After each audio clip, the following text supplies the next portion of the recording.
With Iris Show. With Iris Show. Sometimes it's good to just yell about football. What are you doing? Don't do this to me, Harry! The Ohio State. It's Ohio State! What do you mean, the? It's a poison! I almost stroked out and died over it. I'm glad to be at the party. I'm mad we're this late. You ain't a captain of nothing but a sinking ship! That helps the defense without them even doing a damn thing! Doing a damn thing! The call-in line. 312-988-15. You tell Johnny all you've heard and seen. Oh, Irish! Oh, Irish! Oh, Irish! Oh, Irish! Irish! Yeah, that's right. Bad timing. This is going to be one of those days. 2 seconds before I had to go live, you ever drink and the water goes down the wrong pipe and I'm over here coughing? This is going to be one of those days. I'm over there coughing. And then also, if you guys hear random banging, the neighbor's getting his roof redone. And so they're sitting there banging on the roof right next door. So if you hear that, that's what it's going to be. I'm sorry, Jay Carr. I was getting choked up here. Angela Rudiger, what's going on? Good to have you here. They had a Rudiger wedding over the weekend. Hundreds and hundreds of attendees with that family. Can't keep them all straight. And one of Angela's cousins that grew up one block from me got married. So congratulations to Joey there. And hopefully everybody, Pat, you are incorrigible, and that's why I love you. Okay, that's for sure. Oh boy, we got a lot to get into today. I have been challenged. It's 9:02. I have been challenged to open up the phone lines before 9:10, and then I get rewarded with this super chat. So maybe we'll do that, and then I'll come back to my monologue and some of the stuff I want to say. Make sure we get that $10 holler in there. So we'll see what we could do. Nick, I can't believe you of all people are calling me right now, Nick, when you know I am live Wednesday morning. Are you calling my cell phone and not the call-in line on accident? Come on, Nick. You know better, Nick. You of all people. Give me a break. So I think I'm going to do this and pull in the callers early just so we can see what we can do. Here's what I think I need, you guys. I think I need Dr. John to kind of calm us down in Notre Dame. And he's got kind of a calming, soothing presence.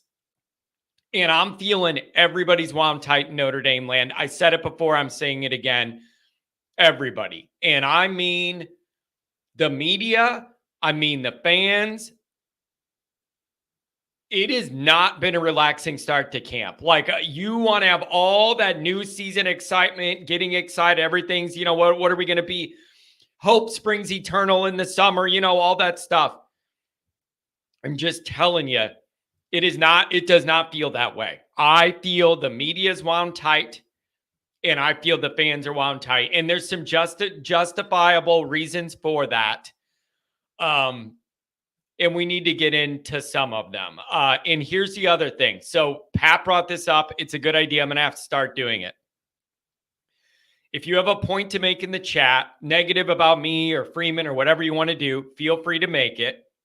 If you're going to spam the chat, meaning you're putting the same thing in there 80 times in a row or redoing the words, but it's the same point 80 times in a row, we're going to do like you do a little child, and you're going to go in timeout, which means you're not going to be able to chat for a few minutes. Seriously. Just make your point and then keep it moving or come up with a new point. I'm not going to let a couple people spam the chat. And it's like, John, you said you'll never block us or anything for an opinion about football, whatever.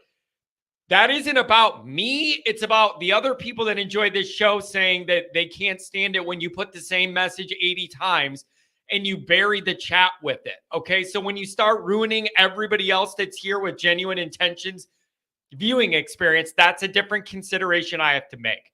So if you want to make a statement or whatever, go ahead and do it. And you're always welcome to do that here. But if you are literally going to spam it with the same thing every 2 minutes, you're going into timeout like a little kid because you're ruining everybody else's experience that want to actually talk about some of the challenges Notre Dame's having, but also some of the positive stuff too.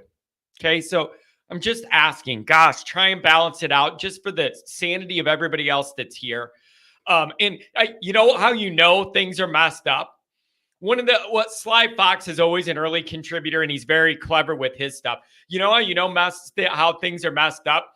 The LSU guy in here was making just as much sense as anybody else in here about the Notre Dame dynamic and trying to see both sides of the challenges we're in. The LSU guys in there making really good sense, and it throws you off. It throws you off. It really does. Okay, it's 9:05. So let me get into. I'm just going to bring up some of the topics I want to go over today. Dr. John is number one. I need a calming presence. No chain today. I reserve the right. Pat, I love that. Roger Dodger's here all the time too, and he says, "Give me a wrench. I'm very impartial." And Pat's saying, "John will never give this power to a USC fan, even one that I like Roger, who's here for everything, and at all the other shows and everything, and a good contributor." I don't know about that USC thing. I don't know if we're going to be able to trust the Notre Dame show to a USC fan. Okay, 9:06. I got 4 minutes. Burt Reynolds, good to see you. Burt Reynolds. I don't know why I do that voice. Burt Reynolds is here. I don't know. Let me go over what I kind of have in mind. You guys can think about it, and then we'll rejoin after the call. 612. So Dr. John 937. I want to get you on as well. First two up, then I'll circle back to some of my points. Number one, the Deuce thing. Okay. People are saying he didn't decommit yesterday, and that was the day. Maybe blah, blah, blah, blah. Every single thing I'm hearing behind the scenes is not good. I don't know what that accent is. That's my Burt Reynolds. I just wonder if I think about Burt Reynolds, that's the accent comes to my mind, Burt Reynolds. I don't know. It's just my Burt Reynolds. I'm not saying it's him. It's just what I get, comes to my mind when I think about Burt Reynolds. I don't know. Deuce, people are being like, he didn't decommit Tuesday. That means there's still a chance. Everything I'm being told behind the scenes is not good. So just process that. Number two, the O-line. You need to tell me if I'm overdoing it or not. I was already wound tight about that O-line even before the injury. Now it is even more so. I have some vision, some nightmare vision to this situation. I need you guys to make me feel better about the O-line situation. Please, I'm open to it. Call me, make me feel better about it. I have major anxieties about the entire left side of the line now, and I don't know if they're going to go away.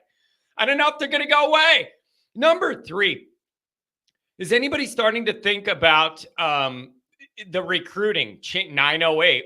The recruiting kind of changing Notre Dame's approach, given some of the ways the top ends of these classes have happened, like what we could do. That's something I want to think about too. And then something else, I have not been talking about this a lot. How do you think Notre Dame's going to find a way to keep all these linebackers healthy? They got a lot that I feel could contribute in their own way. And I want to know how you can make those guys happy and utilize them. If you have any ideas on how to do that, I would appreciate it. So those are some of the things that I want to go over. Listen, there's a lot of anxiety in Notre Dame. This is not a normal ramp up. There was already that year 3 pressure on Marcus and all that stuff. Mine doesn't say 909 yet. All that pressure on Marcus and the year 3 stuff was already built in. It was already built in. John, you're underdoing it. Did you see my video yesterday? People were messaging me saying I was overdoing it and being dramatic. Which is it? 909. Somebody make me feel better about the tackle thing. Dr. John, right under the gun. 612, I'm talking to you. Hey, I'm in my car. I'm going to try to find a place to pull off here. I'm on my way to Dr. John. Dr. John, I love you. I love you so much, but I can't have you wiping out I can't have you wiping off the road to talk to me. Be careful, brother. Oh, hang on while I pull over. Yeah, I want you to be safe, my friend. Dr. John, I want you to be safe driving. You can pull over, man. Do what you need to do. Don't pull over in the middle of the road, though. Make sure it's safe. Yeah, no, I'm in a right turn lane now, so I will pull off here. There you go. And I like your priorities. I like your priorities, by the way. Wherever you're going, Kuwait, you got to talk about Notre Dame football. Like, I just love your loyalty to me in this program, Doc. Whatever you got going in Kuwait while you pull over and make my blood pressure go down about Notre Dame a little bit. Oh, I absolutely love it. Okay. I'm parked, sir. I'm parked. Oh, and you even sound clear. To Nick Shepkowski, Deuce watching the headline. I thought I was on OnlyFans for a second. Yeah, Nick, I'm just glad you're here, Nick. This is a stressful start to the year, brother. I'm glad you're here, Nick. You've been doing really good work banging out articles left and right on Sports Illustrated. Go check it out. Okay, Dr. John. Notre Dame fans are in a weird spot. Everybody's stressed out. Make me feel better, Doc. I need to feel better about everything right now. The recruiting, the O-line, like there's a lot of negativity in Notre Dame land. And I want to know what you think of it all. Give it to me. Well, I could calm you if you can get on a plane and fly to Minnesota, be my caddy tomorrow. Maybe that'll calm you down. Yeah, I told you this before. One of the most fun and relaxing days of the year for me is when I caddy for Pat. He plays a match against the same guy every year, walking only. You pick your caddy. Dr. John, it's so relaxing and fun for me to be the caddy, be able to be Pat's eyes and tell him what I see, but without the stress of me having to hit all the shots. It is so calming. I love feeling useful in that way, and it is one of the most fun days of the year for me. I love caddying. Oh, man, that's great. Yeah, I think I've caddied once in my life. It was Tom Lehman had a charity tournament, and I caddied for my little brother, one of his friends. I can't remember what it was, but it was a fun time. I love doing it. Yeah, go ahead. Here's what's happening. I'm going up. I'm going to play in. We got a practice round today. It's at a place called Deacon's Lodge. It's a Palmer's course, named after his dad, whose nickname was Deacon. Anyway, it's a great golf course, but the tournament, it starts tomorrow, and it's a Ryder Cup format. So we play 27 holes tomorrow. Each 9 holes is a different format. And then 18 on Friday with I love an it. alternate shot and singles. So, yeah, it's fun. Yeah, I love that. The Ryder Cup format's great. I was out of the loop completely yesterday. And, of course, I'm not seeing chat. So what's any further news on Deuce? Behind the scenes, it seemed bad, but he has not officially announced that he was leaving, which was rumored to be yesterday. But he didn't make the announcement yesterday, but everything behind the scenes seems to indicate it's coming. But he didn't make it yesterday, so now people are holding out hope. That seems to be where we're at. But everything people are hearing behind the scenes sounds pretty negative. I would be shocked if it turned around at this point. But maybe I'm wrong. I'm just telling you what I'm hearing. I'd be shocked if it turned in a positive direction. Yeah. Well, I don't know if you saw my chat on Monday. I said I hope he has a sense of humor, which would mean that he's just doing this and is going to stay on board. But yeah, we'll Dr. John, the only good thing is the jokes are going to write themselves about him taking a deuce on Notre Dame. Like if it happens, the mocking headlines write themselves with this one. So I think people are just waiting for the bad hammer to drop at this point, unfortunately. Yeah. Oh, bummer. Well, the worst news is that injury. Yeah, it's tough. I did see that.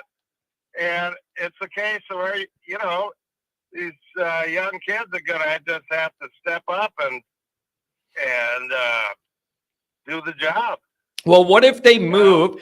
What if they move Tosh Baker, who's the opposite of a young kid, but has had an up and down time at Notre Dame and struggled when at the tackle spot before they're thinking about moving him over there to left tackle?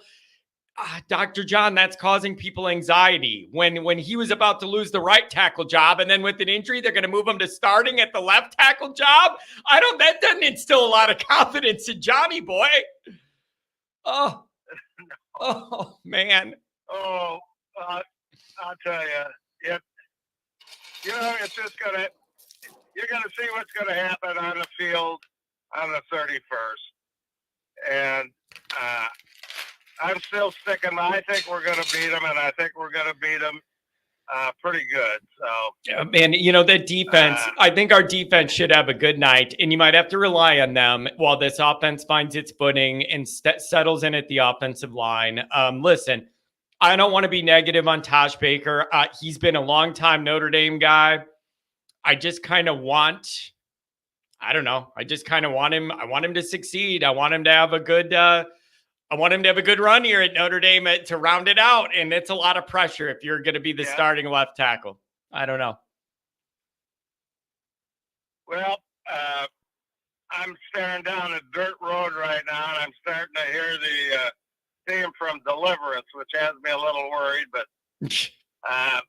I probably should get the hell out of here and let you get on with some real stuff. There you go. But hey, have fun, man. Have fun with the golf and relax and enjoy your friends and play some good golf, brother. I just appreciate you giving me a call. Always enjoy it, man. Always enjoy it. I will miss the show on Friday since I'll be in my match. Are you doing a Saturday night show? I'm planning on it. I would like to. Yeah, I think we need to get back into this regularly now that we are back near the season. I'm planning on it. Okay, well, maybe I can get back to Montana in time to check in on that. So you have a great show. I love you, man. And we'll just have to wait on the news on Deuce and see what the boys can do filling in that O-line. Yep, we'll see how it goes, man. We'll see how it goes. So thanks a lot, John. Safe driving and take care. Thank you. Have fun. Yep. Look. Oh, sorry. Didn't mean to cut him off. Man, that's great. Yeah. It's, again, I'm just going to say it's been a really, really interesting last week and a half. I don't know why it is, man, but you announce you have a new situation, and before you know it, you have beef that comes out of the woodwork you never even knew you had before. It is a wild scenario, you guys, and it's just a little bit weird. And I don't fully understand the phenomenon, but it is what it is. So I don't know what happened, but you announce you're doing something new and whatever, and before you know it, you have beef with people you've never even interacted with before. I don't understand it. I totally understand if it was people that I had differences with before. I'm having beef with people that I've never even interacted with. So they must have just not liked me for the longest time. and then now it's a problem. So I don't know. Crying, that's absolutely not what happened. What happened was them somebody saying that they were talking about me. It's the opposite of what you are saying because they were talking about me. So it's literally the opposite of what you're saying. So yeah, in reverse.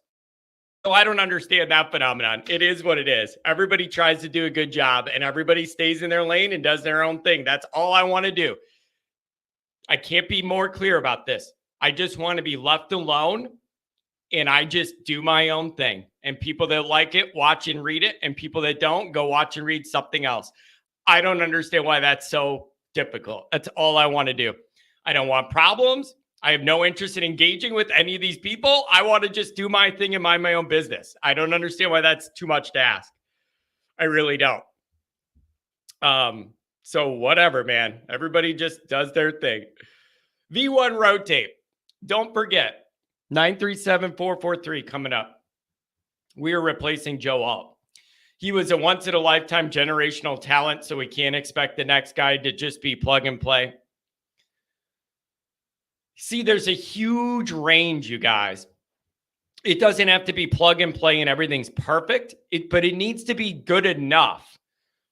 Do you get what I'm saying? There's a huge Notre Dame wine and cheese delivered, a man of the people.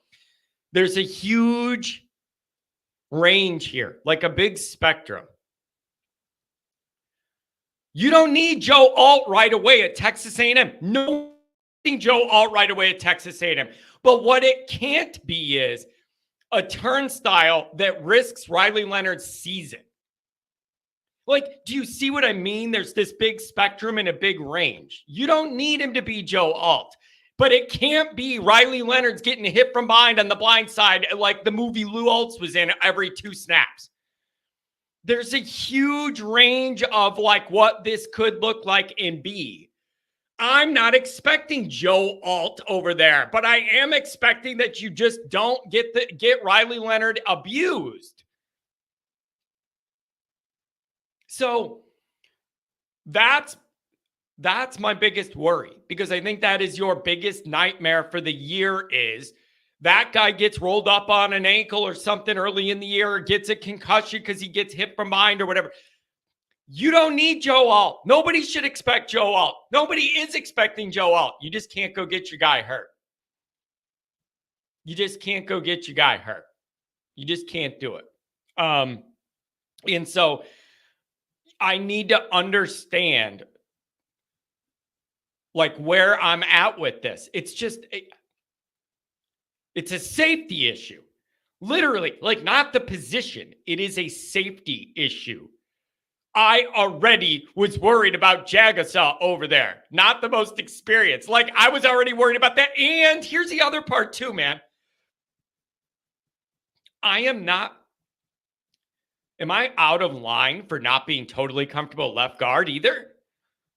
You have that like battle going on at that position. I'm not totally sold on whatever they're going to do there, that I love it absolutely either. So that, I'm just telling you, man. Like, so now on that whole left side of the line, I have a little anxiety there. Are you going to scheme away from it? Are you going to, like, what are you going to do?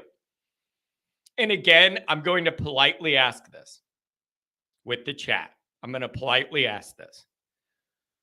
If you're in my chat on my show, let's try and keep it about my show. Like, I don't like it's my show and I'm talking about it and we're talking about what all the other shows are saying, either about me or about the football. When we're here, can we keep it about what we're doing here?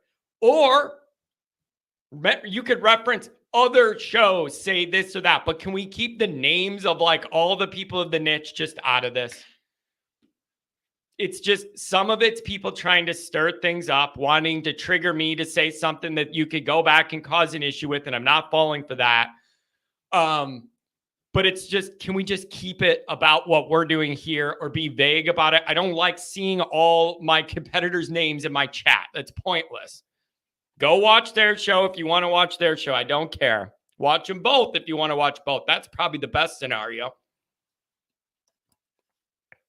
But I have a lot of anxiety about the left side of the offensive line, and there ain't anything that's going to make me feel better about it. I will say this, Rudolph, you better pick right. Rudolph, you better pick right.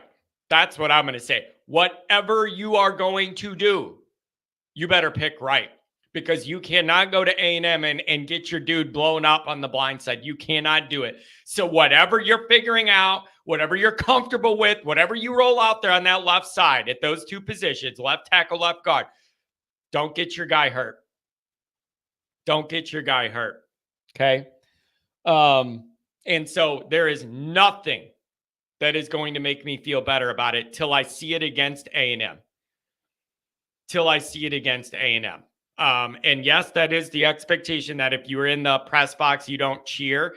But when I was there for that meeting, people were saying there are some people that can't do that and they like cheer or like hit the counter or whatever. So that would be really interesting to see. But I could do that. Like, things have changed. I'm, doing the media stuff now. Things have changed for me, man. I'm sitting there with my laptop open, a thing of notes. I'm writing stuff. I'm tweeting. I'm doing show notes. I'm keeping track of different things. It's a different world when you have like that. It's not just regular viewing like in my 20s. So my mindsets had to change with all this.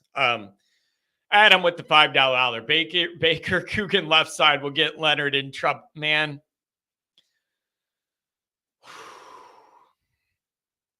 I don't know.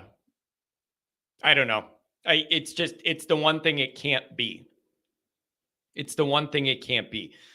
And I don't want to picture that loud environment and all their crazy fans and we're a little out of sorts and it's game one and there's this confusion and those guys aren't comfortable on the left side, or A&M's got the athletes that we just can't block up because our guys just can't. It's a nightmare scenario if you allow it to be. I need Notre Dame to figure it out. 937, we're in heaven. What's going on? I got 443s talking to me next. 937. Hey, what's going on? how's it going? It's stressful. I just wanted to call in a couple of things. First off, I have to congratulate you on the Sports Illustrated. Oh, thank you. Being added to their team. That's pretty awesome. Thank you. And I kind of realized once I saw that, I realized why Pat was so he was so into the show on Saturday night. And I think it's because since you're a member of Sports Illustrated, does he get an opportunity to maybe be a light boy for the bikini issue? Oh man, I'm telling you, I gotta pick out my designer's got to lay out what mankini I'm gonna wear. I think I need to go with the one from Borat where he's wearing that green singlet. It's a very nice the Notre Dame Sports Illustrated swimsuit issue. It's a very nice. Oh man, yeah. So hey man, listen, there's a lot of anxiety in Notre Dame land. It is not a normal ramp up to summer. The pressure's on Freeman to deliver. There's recruiting anxiety. There's offensive line anxiety. The stress is high, man, and you can feel it. Everybody in this niche is wound tight. Yes. Media, fans, I admit I'm feeling it. It really is. Yeah, I would say definitely it's right now the stress is very, very high in Notre Dame land. I would say this. I think they're making the right decision by moving over Tosh Baker to the left side, and I'll tell you why.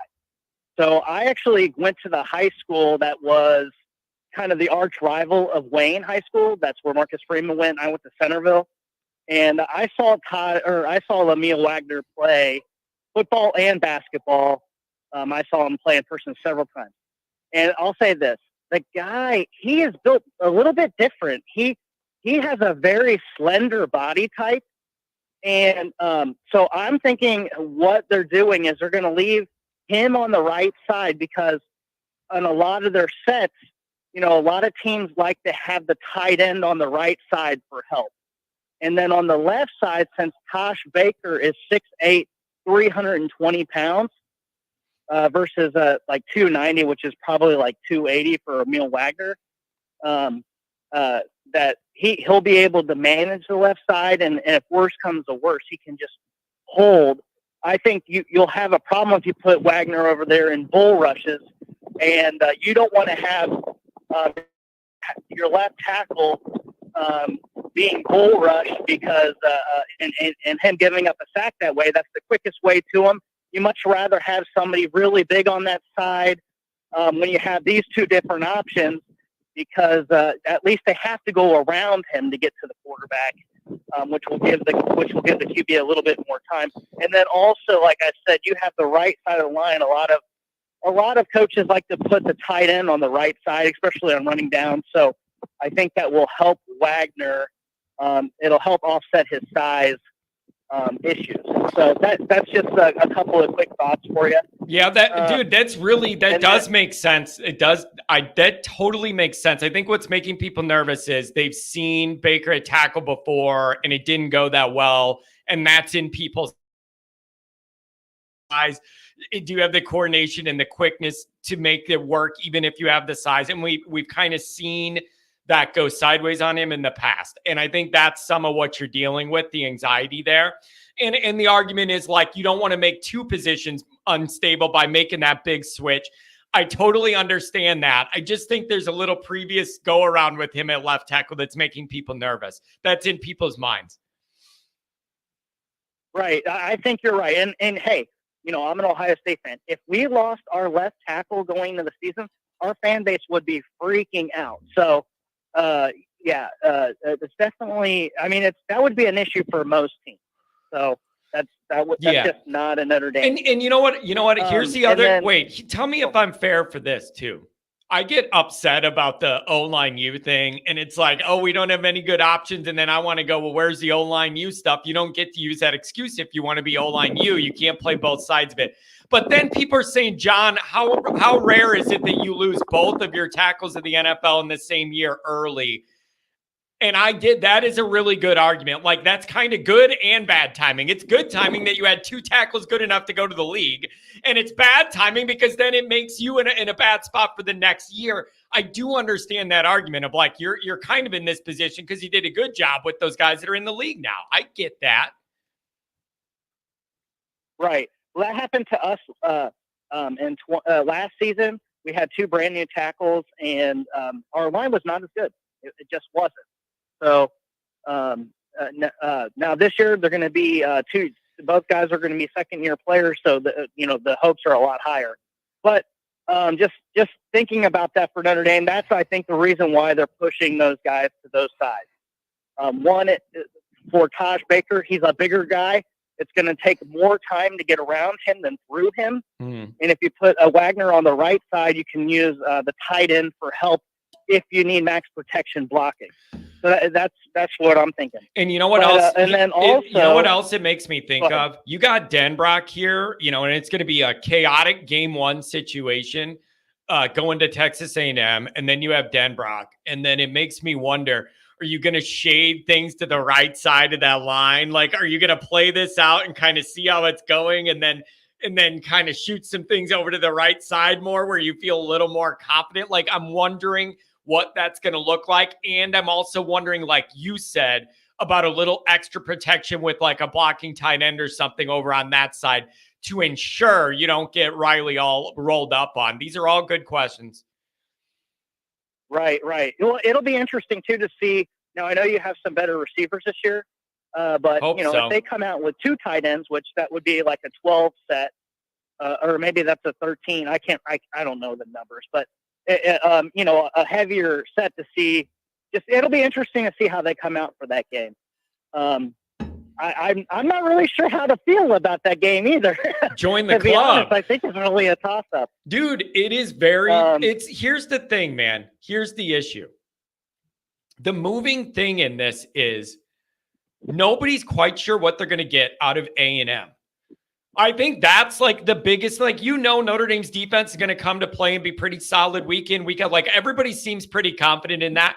And then you hope that offense can look a little better and whatever. I think the moving factor is no one's quite sure what to expect from A&M in week 1 of Mike Elko and what that team's going to look like. I just think no one knows. And I don't think A&M knows. And I know we don't know. And that's what's messing with me is I don't feel like I'm starting at a good point to gauge what they're going to be. And it's an awkward exercise in your mind. Yeah. And I think it's going to be, honestly, I think it's going to probably be a low-scoring game, just the nature of the first game, too. And I wanted to make a point because I was listening to Pat on Saturday, and I actually completely agree with you. I disagree with Pat. First off, a blowout win in week 1 means very little. But if you squeak out a win, it also means very little in the beginning of the season. But I would say this, is that if you can win the game any way you can, and even if it's a squeaker, actually, in the media, it'll play better for Notre Dame because they'll say that Texas A&M is a good team. If Notre Dame blows out Texas A&M, that's a really good point. The media will say, well, they're the worst team in the SEC, so it was no big deal. So that's, Pat, I know. I would just get a win any way you can in that game, and then you can kind of put it on the afterburners for about 6 or 7 weeks. I will say this: you have a very interesting game for your tailgate. I think that's a surprisingly tougher game than you think. Miami of Ohio is predicted to be the number 1 team in the MAC this year. Yep, so you are not. That'll be a little bit more interesting. You are not the first person that's brought that up. Multiple people have said, John, they got a better defense than a lot of people think, and and if Notre Dame goes in there sleepy at home, you could end up in a situation. You're not the first person to bring it up.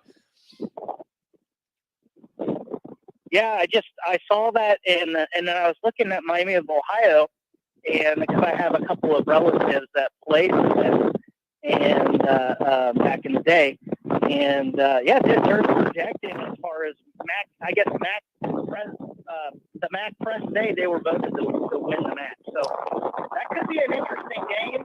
Obviously, Are you in a hurricane right now? Are you calling me from the hurricane in Florida? Are you calling me from the hurricane in Florida? No, you know what? I lost my office because we're moving, and so I went outside to walk. I'm so sorry. Oh, there you go. You're clear now. No, you're good now. I don't know what maybe you turned into the breeze. You're good now. Yeah. Yeah. I turned a little bit. Yeah, you're not the first person that's brought up that Miami, Ohio thing. You know what, man? Give me a break. All I want to do is be able to enjoy my morning with the tailgate. I don't need this kind of stress. Let me worry about one thing at a time. Hey, I'm just saying, as far as a home ticket, that might actually be a decent home ticket. That's for a game. I'm just thinking it's not going to be Eastern Michigan where you're going to win 60-0. It could be like 35-14 or something like that. Yeah, and we've had these games before where you just totally sleepwalk at home, and it's a brand name that excites nobody, and everybody takes it for granted. We look sluggish, and then your talent ends up drawing it out at the end and winning. I got other things I got to worry about before we get there. Okay, one last thing before I let you go. The Michigan stuff, very interesting. And I just have to say, from what I'm hearing from the Buckeye Scoop guys, what Pete Damel's saying out there is not correct. They're going to get hit a lot harder than what Pete Damel is saying. And, I think what they're doing right now is just to create clicks for the websites in order to piss off one fan base or another. Yeah.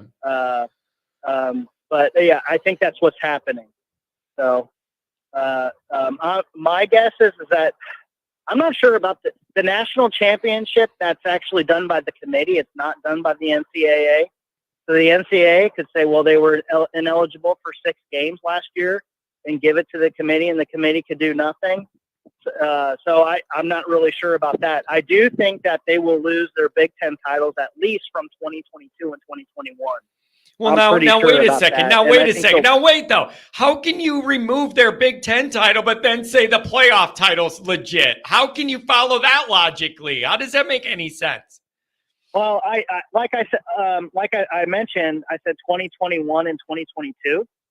I'm not sure what they're going to do for 2023. Yeah. Because they could go in and say, well, we were at least legit for 6 games. I'm not sure.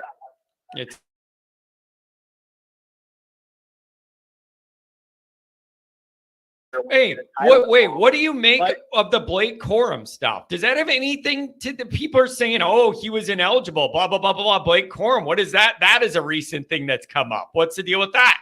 Oh, yeah. Well, the Buckeye Scoop guys talked about that, like right when all this was breaking, that he was in a business with Connor Stallions, a vacuum type of business.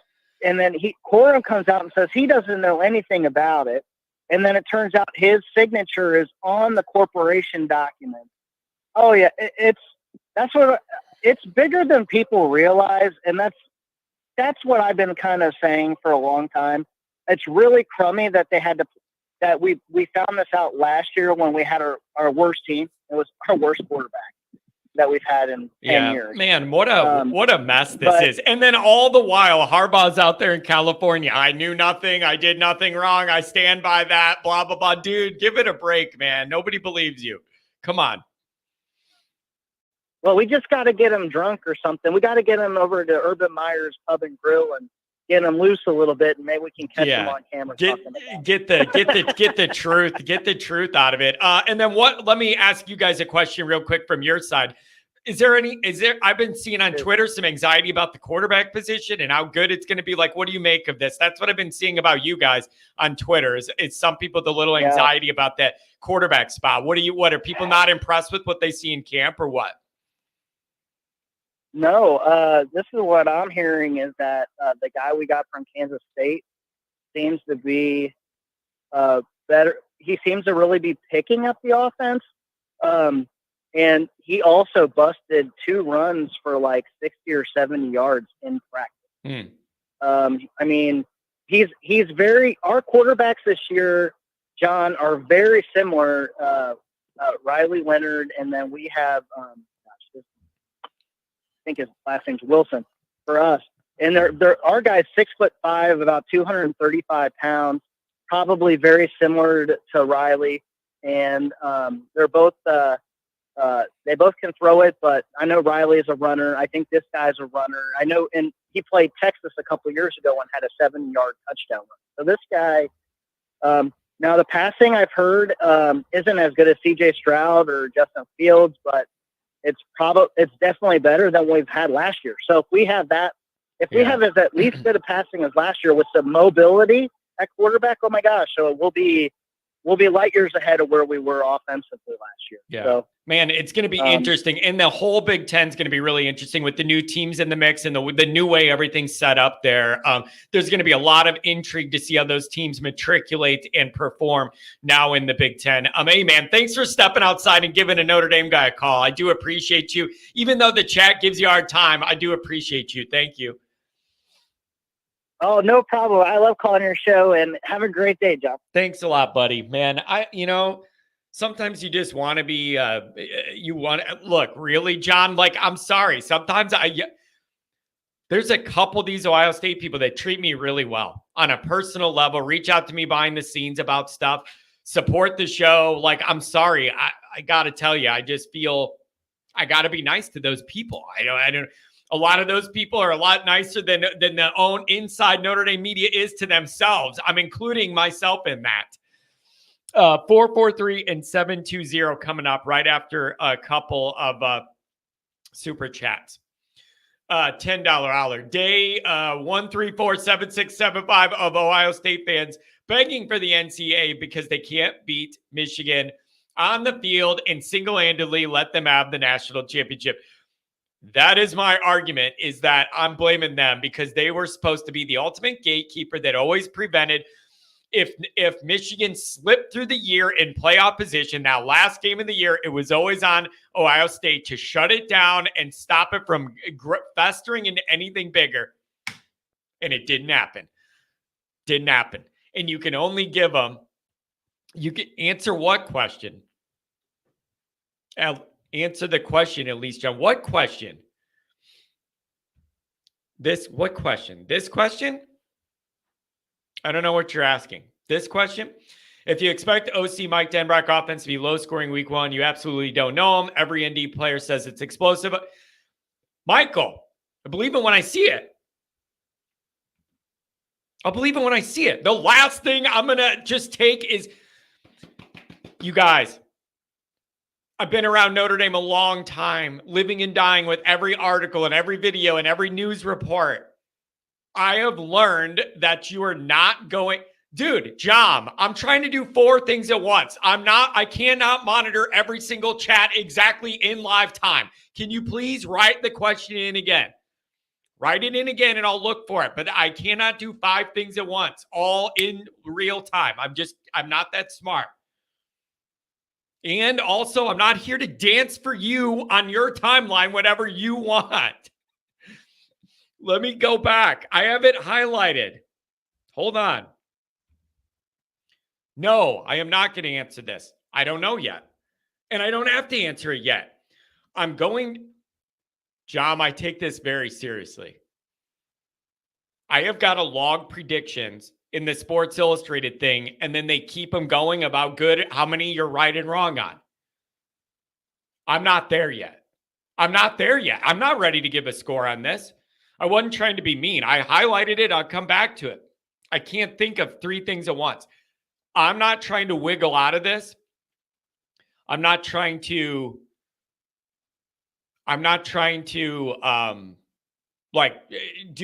cop out. I'm not there yet. And again, I'm really, really struggling to wrap my mind around what I think A&M is going to be week 1. That is the biggest moving factor here. Is I don't know what they're going to be week 1. I have a good idea what our defense is going to be week 1. I want to believe Notre Dame's offense is going to be a lot better than what we're used to and whatever. Is that how much of that's going to show right out of the gate week 1? I don't have that answer either. I'm going to have to log an official score prediction, but I'm not there yet. I'm not ready to do it. I still have a couple weeks before, and I'm going to think about it. I'm going to read more. That's the other thing. I want to ask some A&M people behind the scenes that have had their eyes on them, what they think. And I don't know, man. And so, I mean, I don't have a good answer yet, but I'm going to have to log. I'm not getting out of this forever, John. I have to log an official prediction on the website. So I'm not going to be able to get out of this forever, but I'm not prepared to do that right now. I'm not. I also want to see how camp progresses for Notre Dame too, and how I feel about all that. And I want to see it. Yeah, I don't know what to expect. Low scoring, high scoring, right? When you think it's going to be low scoring, it'll be high scoring. How about this? Low scoring for them and high scoring for us, both. That's what cracks me up when people are like, is it going to be a high scoring or low scoring game? How about both? Low scoring for them and high scoring for us. How about that? Like there you go, John. There's an answer for you. It's going to be both low scoring for them and high scoring for us. How do you like that? I'm not ready yet. I got a lot I want to think about with Notre Dame, and I got a lot I want to think about with them. 443-720 coming right up. If you expect this, I want to address this. The Denbrock offense to be low scoring. You don't know them. Every ND player says it's explosive. Number one is, I have just learned the hard way over time. Believe it when you see it when it comes to the hype with camp. And that's not just Notre Dame. That's every camp. So again, I'm not taking shots at the Notre Dame specific people. That goes for everybody, man. The media gets in there. You're in a good mood. You want to hype up your team, like feel good about it. I think you get more clicks when you feel good about your team in the summer and people are excited for football again. Every team in America, 130 of them or however many there are now, have no losses, and everybody's excited and justified because there's no losses yet to be positive and be in a good mood. I have just been burned so many times by believing some of the narratives that come out of Notre Dame, and then the first game comes and I don't see any of them. So believe it when I see it. And here's the other part of it. You're going to get your answers week one. That is the good news, you guys. Michael, thanks for the donation, brother. And the ND players say explosive. I think you could tell those players like Michael, I really do think this. We'll find out how explosive it is or not. I think you could tell the players have a different energy and vibe because they feel they're in an offense that has the potential to be a lot more exciting. And what offensive skill players wouldn't want to be in an offense that they feel is a lot more exciting than the one they had last year? Feeling like there's going to be more opportunities for them to shine or for them to get the ball and run with it or for them to run some awesome pass routes or whatever. And we're not playing in a 7-yard box again. So like, I totally love the idea that I do think you're seeing our players in a better mood about the offense because I think they know there's higher ceiling possible. The question is, can you get it week one? That's the big question. And here's what I love about this, Michael. When you're playing Navy, it's a weird setup and it's hard to judge what you're doing because it's Navy and everything's weird. If it was Northern Illinois was week one or Central Michigan or whatever, you're probably going to win those games. And whatever you do on offense, it's going to look decent because you have better talent than all those teams. And then you sit there and you go, last year, 4 games, you averaged 46 points in those 4 games. And the 5th game was Ohio State. And you felt really good averaging those 46 points. And we all loved it. But then you're going, okay, the real test is Ohio State. What are you going to get? I admit I was excited when you were averaging 46 points the first month. But then it's like, okay, reality's coming to breakfast now. What can you do when you face an elite, talented defense? And the answer was almost nothing.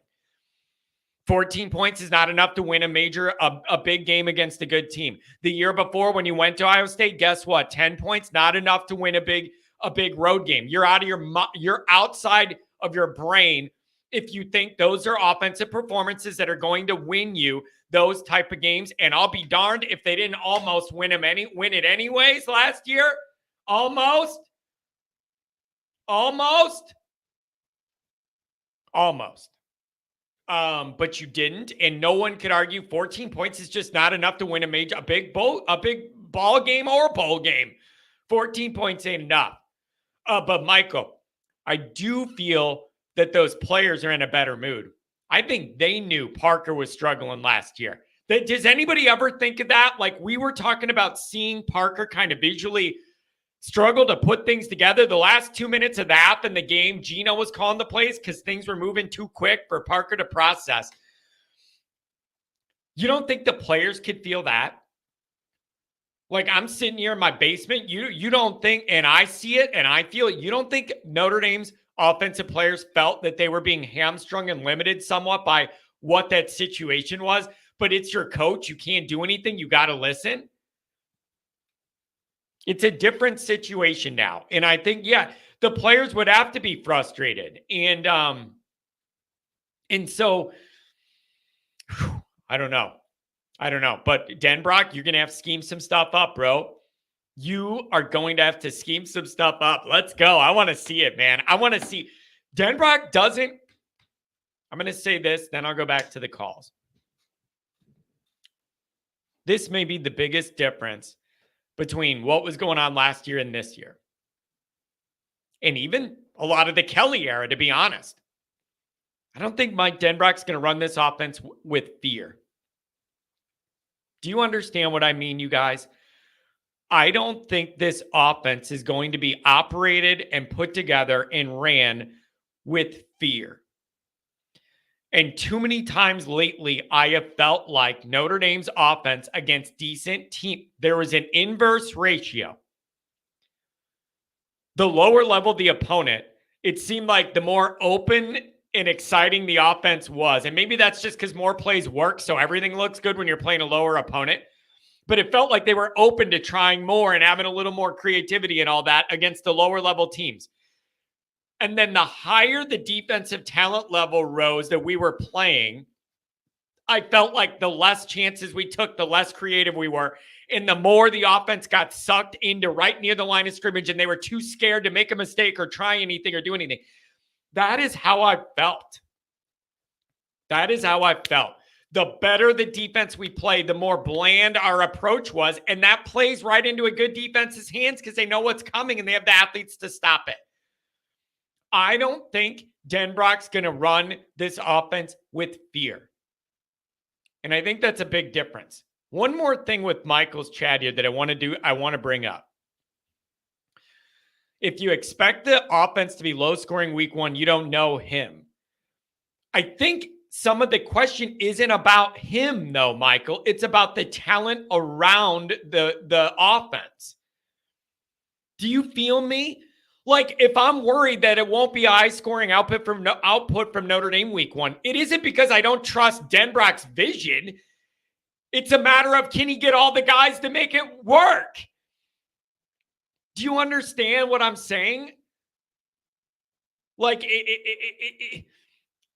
I don't think I'm going to be in a scenario where if Notre Dame doesn't put up a lot of points, I'm going, it's Mike Denbrock's fault week one. I think it's going to be player breakdown, something with that offensive line.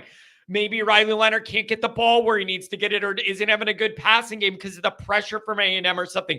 Some of it's going to have to do with them having a pretty darn good athletic defense, getting after it. All of those are factors. But I think that's going to be the biggest difference. You're not going to have an OC coaching Notre Dame's offense out of fear.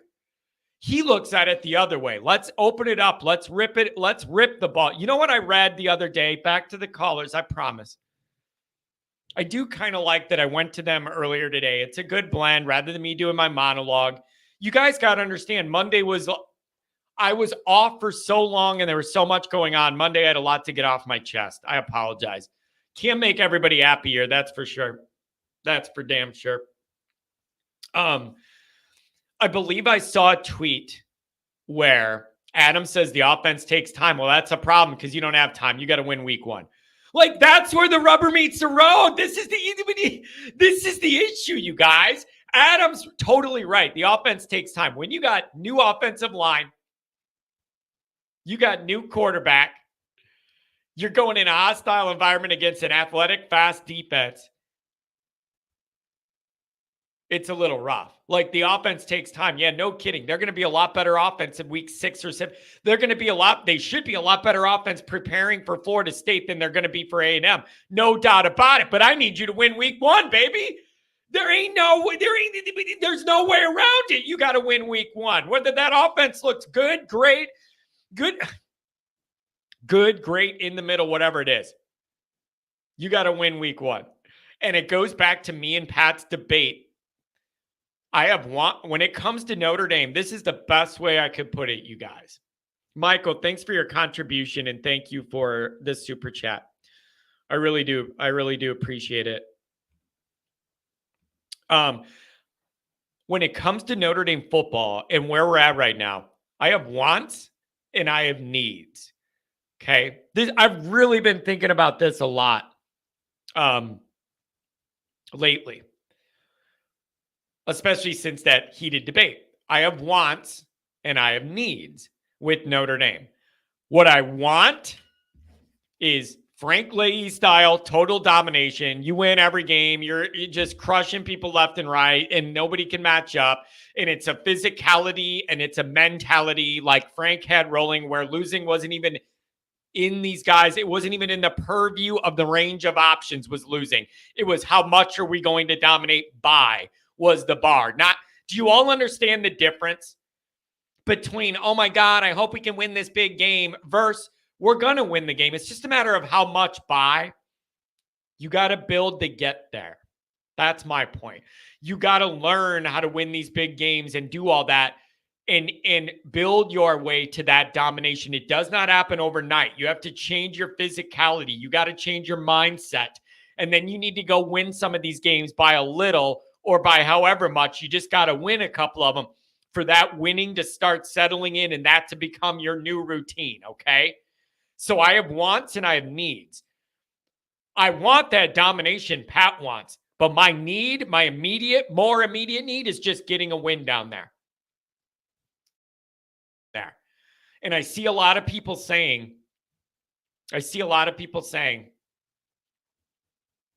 going to be terrible. We need to blow them out. John, you're lowering the bar for Freeman. We need to blow them out, blah, blah, blah, blah. How do you know A&M's going to be terrible? You don't know? Nobody knows. How do you know how good A&M's going to be?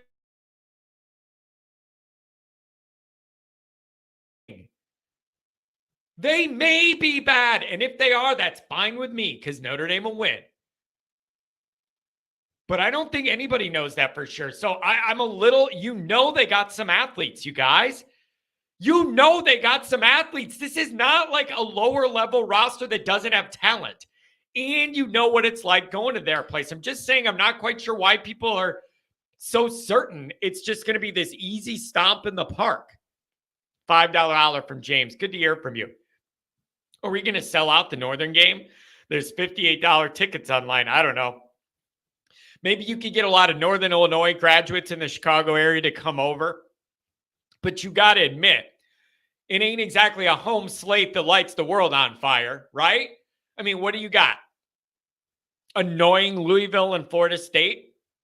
And, Florida State's going to be the big one, but it is not a home slate that excites that many people. And there hasn't really been that many for Notre Dame lately. It's usually like one game a year. That's a real needle mover. I guess I almost don't want to lend credence to Louisville to that level, but I guess you got to after we messed the bed there last year. Couple more super chats back to the calls. $5 holler from the Wine and Cheese. Thank you for challenging me to take calls in the first 10 minutes. I got to 9 minutes. Give me a break. How much does the fact we play A&M week 1 feed into our fears? Would we feel terrible if A&M was week 4 or 5? Probably not. This is really an interesting question, and here's why. Who does that work for and against? Who does that work for and against? You're saying we're going in there week 1. It's at their place. It's going to be loud. They're all excited. They have that game 1 with the new coach electricity that we had, like when Freeman took over and even when Kelly took over. When you have that program changing game 1 with your new coach and all that new energy, that's a different sort of feel. That is a different sort of feel and all that. So then you ask yourself, Are you better off playing them right out of the gate? And Mike Elko hasn't even seen what they have on their own side yet in a real game, and you catch them early and whatever because you figure in 5 or 6 weeks they're going to be a lot better, and then what? But also your offense is going to be a lot better in 5 or 6 weeks than it is week 1, and you're not sure exactly what you have. That's why week 1 nobody knows nothing. Nobody knows nothing. Diddly poo. Nobody knows nothing going into week 1. That's why everybody's on edge. $20 holler from Christopher. I really appreciate you. Christopher donates a lot of hollers and doesn't even sometimes put the words just to donate to do it without even getting a statement out is genuinely impressive. And you guys, by the way, we've been doing good on super chats on the night shows too and whatever. It's all going into those phone lines because I know we're cranking them up late into the night after A&M. Good, bad, happy, mad, sad, or glad. We're firing it up, baby. So I appreciate your donations, and we're going live after every ball game. You know that. You know that. We'll go late into the night. $5 dollar from the Chief. Texas A&M reminds me of 2021 at Florida State. We said all these same things and had the same concerns. Won the game, but it was Freeman's third down defense that almost blew it. Yeah, you don't know what you're getting, man. Christopher, thanks. It does mean a lot. You just don't know what you're going to get. You don't know what you're going to get. And there's anxiety there. And you know what else I call it? Week 1 inherent randomness. You always got to be aware of week 1 random inherentness. And what I mean by that is there's a lot of weirds. I've said this before. There's a lot of weird stuff that happens in week 1 in college football that doesn't happen in week 2 or 3 or 5 and 8 and 9 or whatever. There's a lot. Little timing. The littlest timing mistake, because it is week 1 of your new offense, whatever team you are, results in the quarterback not looking and the ball snapped over his head, and then the other team picks it up and you lose your week 1 game because of that. Because of that one miscommunication that happens in week 1 that will never happen the rest of the year. That's what I mean when I talk about week 1 inherent randomness. Who is going to make that critical mistake early in that game that you'll never make the rest of the year? Bad timing, bad miscommunication, a snap and the guy wasn't looking, anything, a missed block and a strip sack because a guy is looking one way. Who's most prepared for this moment? Who's most prepared for this moment? And that's where it is perfectly fair. People say I'm too easy on Marcus. It is totally fair that he has these guys more ready for this moment in year 3, week 1, than Elko does in year 1, week 1. And if you're not more prepared and have more of an idea of what you're bringing to the table, you have an issue. You have an issue. You already have a recruiting issue. You can't have any more on the field issues. That's the anxiety. You already have a recruiting problem. You cannot have any these on the field problems anymore. Bingo card. Bingo card. Wait, where is it? Where is it? Year 1, game 1. Year 3, game 1. Oh, Johnny, I got a bingo at the VFW this time. We're going out to Steak and Shake after the game with the winnings.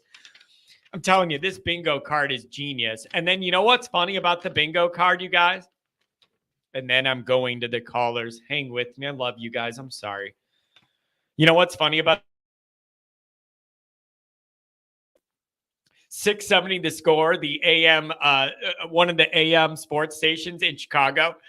They come up with a bingo card for the Bears on Hard Knocks, and they're going over on the radio all of the items on their bingo card for when you're watching Hard Knocks for you to knock them off the bingo. It's a good idea. It's a good idea. I love the bingo, and it's an added feature, and I love it, and it's very creative, and I appreciate it.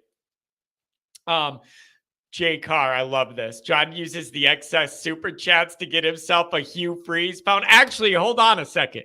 Hold on. I'll be back.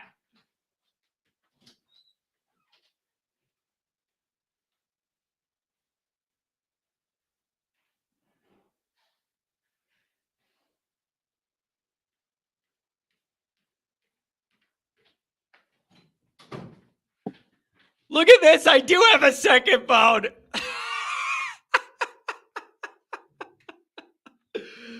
Oh my God, that's great. I got the one phone that's logged into the call-in line, and then I got this phone too. I got that burner, baby, and it's only used for one thing. Oh yeah. I'm on that Hugh Freeze plan, man. It's perfect. It's just, I feel like Walter White, man, but for different reasons. I got a different burner for a different day. Oh my gosh, that's funny. You are a funny individual. You are a funny individual. So I don't know, you guys, but that week one thing, I'm telling you, if Notre Dame appears unprepared for this moment, it's a huge red flag. And I just don't believe Marcus Freeman is in the position where he can afford that kind of appearance in this kind of moment. He cannot afford it. There's too much negativity in the ether right now for that to be the reality of the situation on August 31st. And you want to know what makes me feel good? We're not going to see that. Even if you have doubts about Freeman or you're nervous about where this is trending because you thought the recruiting would be a lot better and it hasn't been and you're on edge or whatever, isn't this where those coordinators come in? Isn't this where those coordinators come in? Isn't that why you get a guy like Al Golden and pay him what you do and have him around? And isn't that why you go open up your wallet and pay Denbrock $2.1 million to bring guys in here to run the offense and defense in a professional way that you know you're going to be able to get some real results? That's where you need to start seeing those guys, while Marcus is figuring out or whatever. And I know there's frustrations with the guy with recruiting right now, but that's what you pay these coordinators for. And you got two elder statesmen to come in here and help Marcus so he doesn't have to lay all that foundation.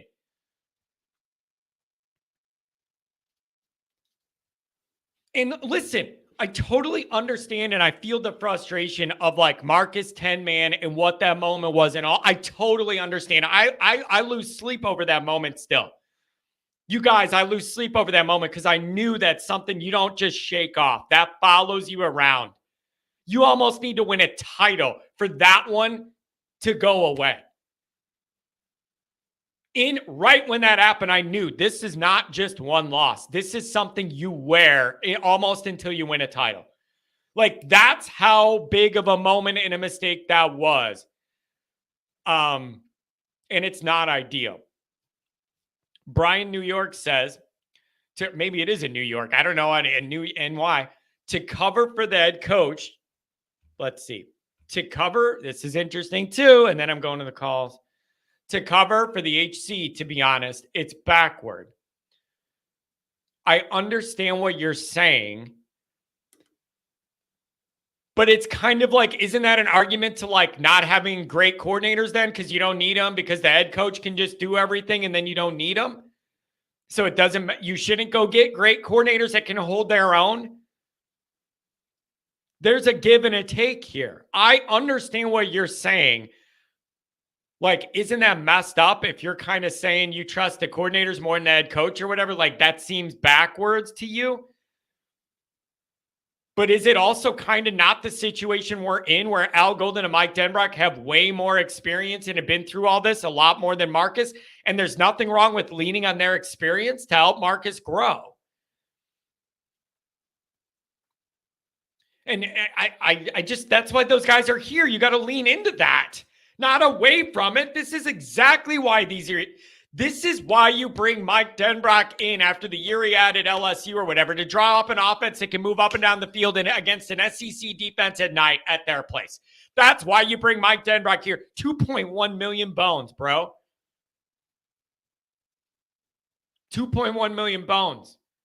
That means I need more than 14 points and 10 points, which is what you've got in your biggest game against a good defense the last 2 years.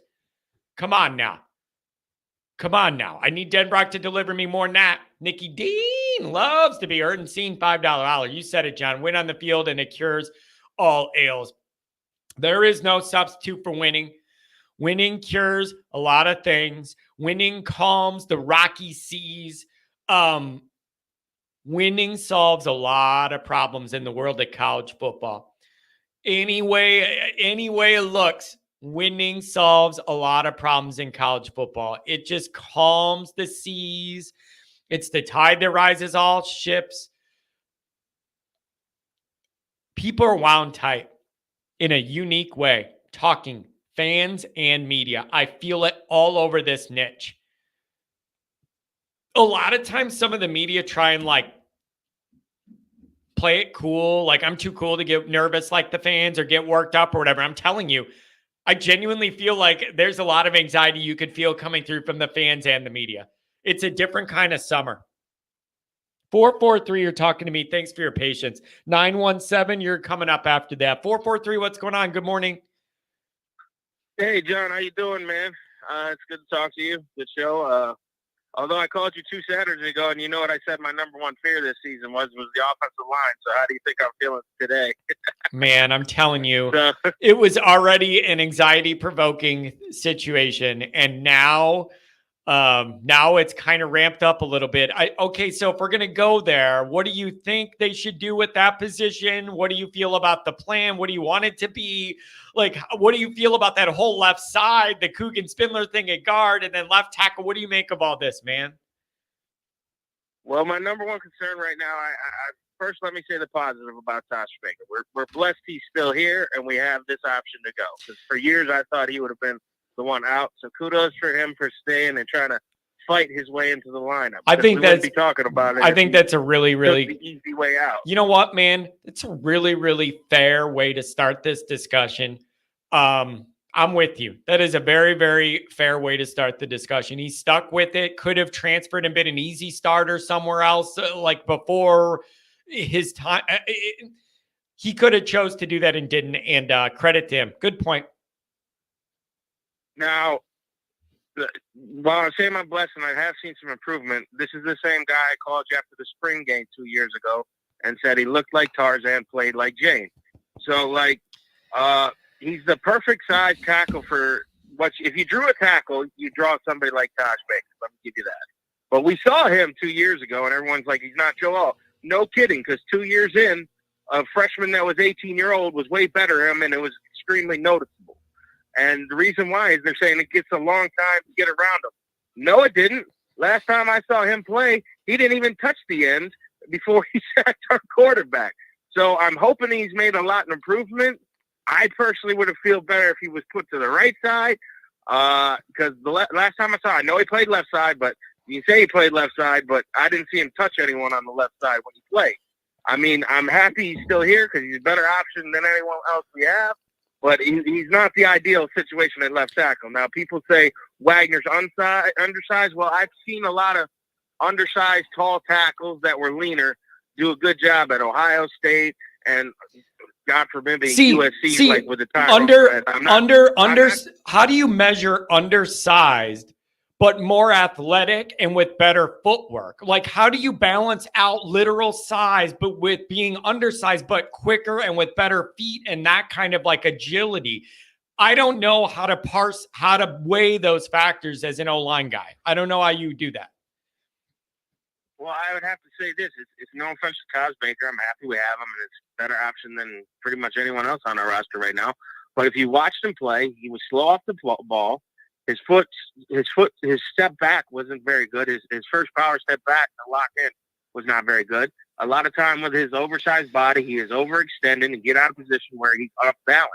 Wagner, I watch, he may not have the strength or physical size that Tosh Baker has, but every time I've seen him drop back, he gets his drop back. He keeps his hands within reach. He keeps his balance.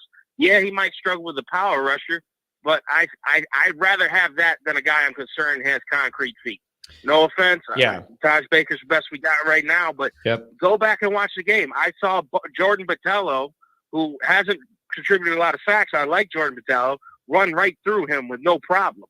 Or people run right around him where he didn't even get his left hand on the end. Yeah. So my concern's there, as well. And hopefully. Okay, but what about left guard? What about left guard? You have anxiety with the whole left side? Because I was starting to feel better about those tackles and thinking, all right, what's going to happen with this left guard spot? Is it the whole left side now? I mean, listen, the guard situation. I mean, I was going to let it play out. I just, dude. I can't say anything on that because I haven't seen as much for them as I've seen from Tosh that makes me concerned. Yeah, I don't And want the to thing do. about I don't want to A&M have to do my whole little yell about Harry. Don't do this to me, Harry. Like you're. I don't want to do the whole offensive line yelling speech. So I hope they can hold up there, man. I do too, and there's positive. At least we have. Well, the only thing I can take positive is one, we have a more mobile quarterback this year, so we can move the pocket, we can assist in other ways. But my other concern is obviously, it's sort of like we talked about last year. Is we're one injury away from next man up and having an unexperienced quarterback in there. So Yeah. there's concerns all the way around on that. Yeah. I won't get too deep into that. But, to think an offense is going to be all it's going to be week one. But I have faith he can put up 28 points or 30 points. Okay, let me ask this. This is a great question. I just want to know what your thinking is. How confident are you Mike Denbrock's going to be able to scheme up a good-looking Notre Dame offense week one in a hostile environment against an athletic defense with all these new changes with Notre Dame and everything you have going on? How confident are you Denbrock's going to put together a plan that's going to be effective and get us more points than we usually score in a big road game moment again? What is your confidence level? That is why you was brought here. And it just so happens you need it week one. There's no time to spare. You need it. Yeah. Well, let me put it to you this way. I'm confident he's getting paid big money and he's proven himself. And I think the one thing he will do is, like you've talked about, John, I felt for years, our offense plays not to lose the game, and the defense carries it on their back all the time. That's what it's felt like for so long. To lose the game and not take risks, not go downfield, not take a shot at the outside. So really, we've handicapped ourselves to a 9-man box, and we still put up points, which is remarkable. Yeah. But I think I'm confident he's willing to take a shot, get it on the edge. We talk about all the athletes, and we've had a lot of athletes, but we haven't used their skill after the catch. Correct. We haven't found a way to get them a ball in a correct way. Yes. So I'm confident. 100%. He's actually sitting down and You're saying, nailing it, dude. That has been the complaint for a long, long time. You're not even really putting our guys in position to be great athletes and make the most of their chances. You're right. Cook. And I'm just telling you right now, I believe when we get out there, he's going to go. But I think the number one thing I respect, and one of the reasons I was nervous, I talked to you about this last time, is I respect Mike Elko. I mean, he was good with us. I mean, look what he did to us with Duke last year, for Pete's sake. Does he have more or less talent at Texas A&M than he did Duke?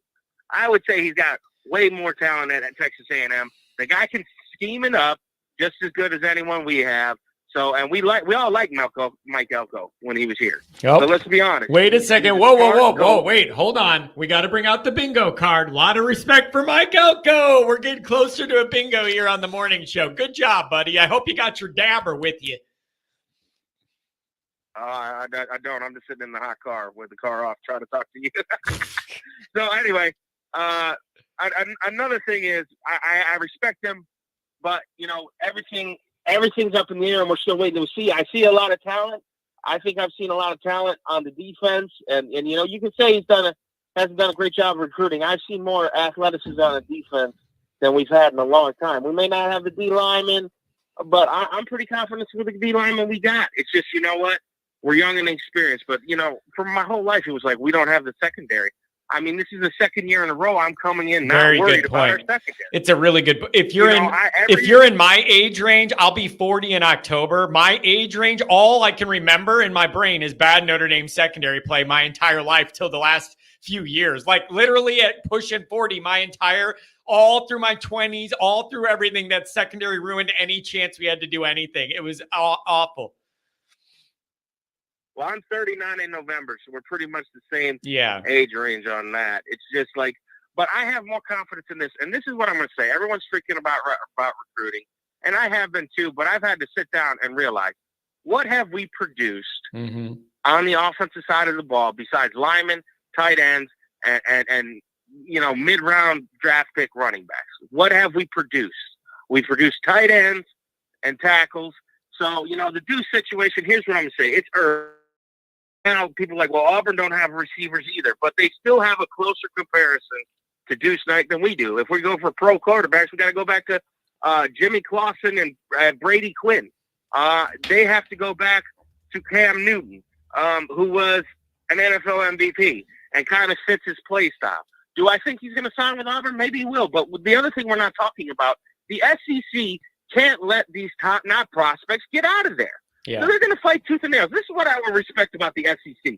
They don't care who in the SEC lands them. Mississippi's been pushing no avail. It's a good point. Auburn's pushing. Yep. They're gonna keep it in the circle. Keep it in that circle. Yeah. Keep it in the circle. Even if it ain't with us. I will say this. Yeah. They don't care where he lands as long as he doesn't land at Notre Dame.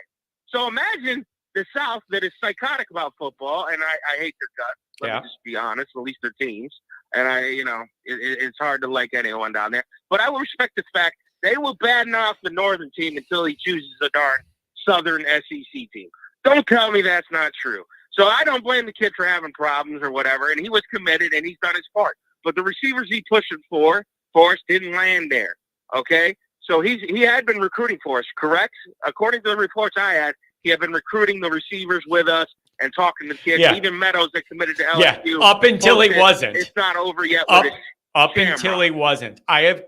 It's odd because the reports to me that I've gotten personally, and I can't verify them, I cannot fact check them, was he was doing a lot of that recruiting, but then at the end it kind of flipped, and it wasn't so much that way with what he was saying to those other wide receivers. Again, that could be Twitter, random board people writing something. I can't verify it, but there's reports there was problems there towards the end. I don't know. I'm being open that I can't verify it. I'm being open that I can't verify any of this, but I heard it all turned messy behind the scenes in a negative way with pretty much all of it is what I heard. So I don't know. Take that for what you will. Can't verify it. But if you thought it was going to be easy, the same thing happened with Keelan Keeley. We were in it early, just like with Deuce. We gave him the attention. We got on him. Mm-hmm. Keelan Keeley was with us. And then you know what the SEC school says?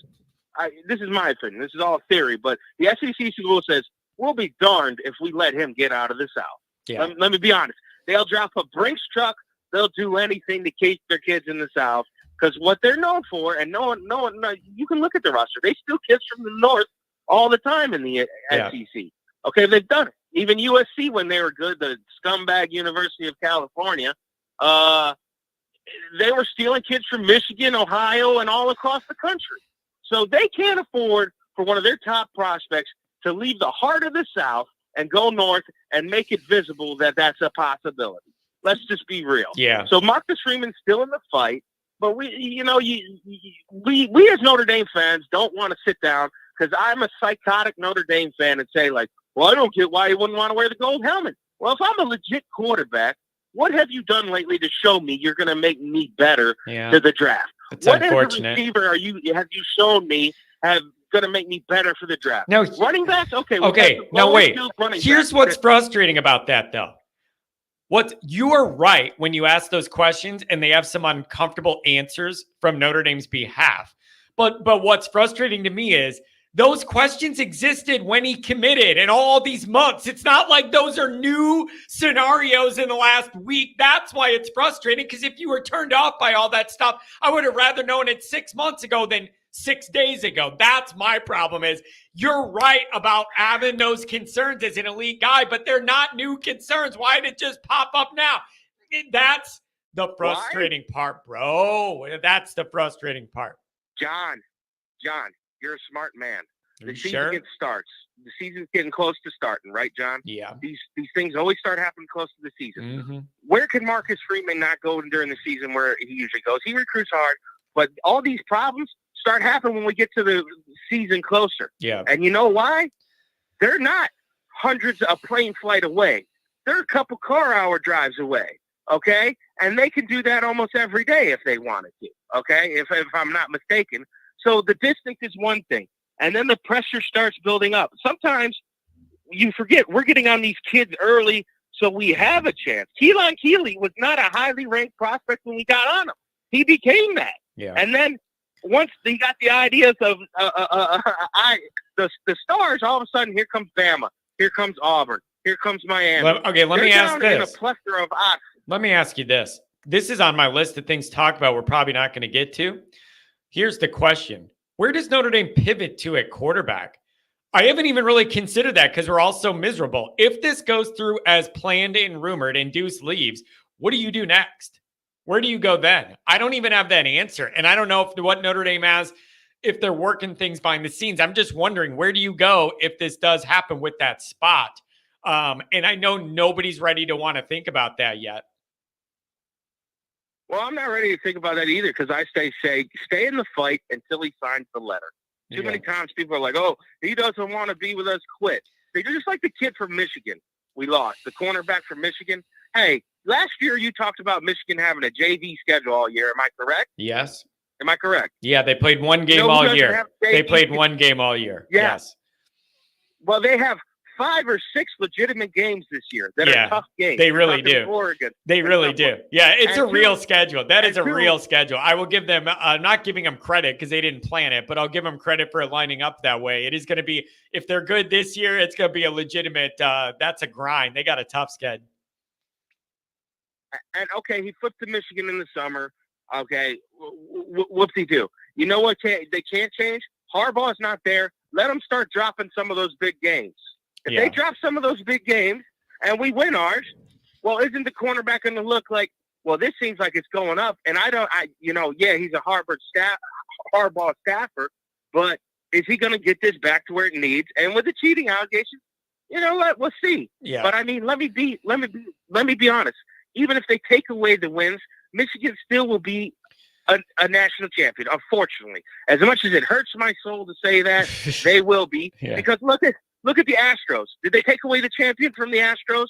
Did they take the championship away from the 49ers when they cheated all those years? Did they take it away from the Broncos when they cheated all the years? No, and they're still recognized as champions. I want to see. I want to see some fallout, man. Hey, I really like all these, all your points here. Thanks for hot boxing it in the car and giving Johnny a call. That's dedication, my friend. I really do appreciate you. Thank you.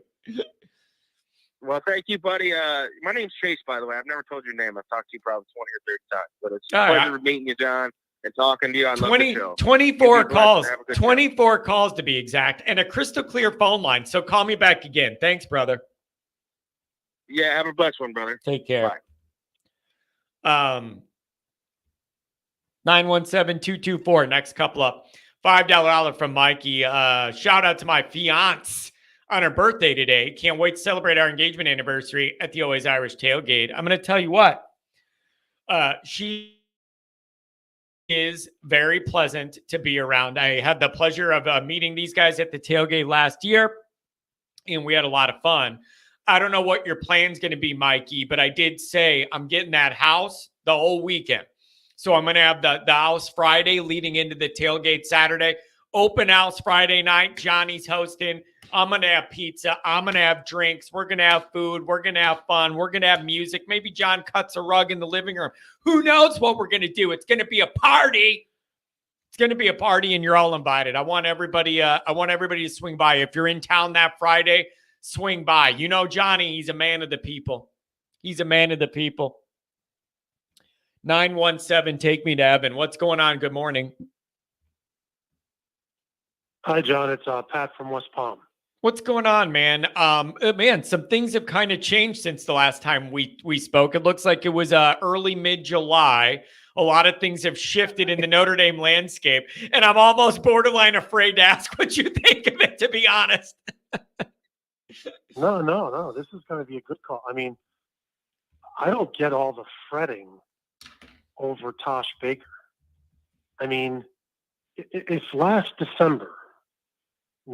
Freeman went out into the portal and got a kid entering his 5th year, top 100 overall recruit in the class of 2020, who didn't play much because he was sitting behind, a top 10 NFL pick and then a second rounder, couldn't break the starting lineup, decided to go to the portal from, say, Ohio State. Everybody would be saying how set we are that we have this kid who's going into his 5th year from a top program. But it's this self-loathing of the Notre Dame fans that makes me sick to my stomach. Why is the fact that he comes from our program make him a lesser player? We'd be all excited if he came from Ohio State or Michigan or Wisconsin even. But because he sat behind Alt and Fisher, we think less of this young man? No, screw that noise. The That's kid's a a fifth-year senior. It's a good angle. The kid's a fifth-year senior. He's a top-rated recruit. You know what? I watched him play against, I think it was South Carolina in the bowl game for a series or two when Fisher went out. You know what? He held his own. The kid held his own. And so why are we thinking that this kid is this bum who's going to get run over by Texas A&M? Where's the Notre Dame pride? This kid can play. He sat behind two fantastic tackles. I think so that's not a knock against him. Is there not? I think there's some scar tissue memories of him getting the first shot. I believe it was the 21 year at that tackle spot, and it not going well, not lasting long, and then they brought Alton, and then it was all over. I'm telling you, He was a red shirt freshman. But that's in people's heads, though. But that's what's in. That is the image of Emmett Tackle that is in people's heads. I think. Right or wrong. That's what's in their head. Most offensive linemen don't play it down until their junior years, and we're holding against him some of his play back when he was a redshirt freshman. I mean, give me a break. The kid, if he was that bad, he would have left Notre Dame a long time ago when he saw Alton Fisher. He would have said, "I'm never going to start at this place," and he'd be playing for Northern Illinois or someplace like that. The kid, the coaching staff obviously thought the kid could play because this coaching staff, in my opinion, to their shame, would have ridden him off the roster by now.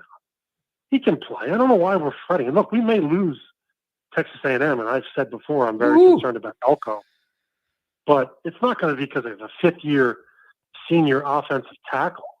That's not why we're going to lose. We're going to lose because Elko's a better coach than Freeman. That's why we're going to lose. I'm not saying we're going to lose. We're probably going to lose.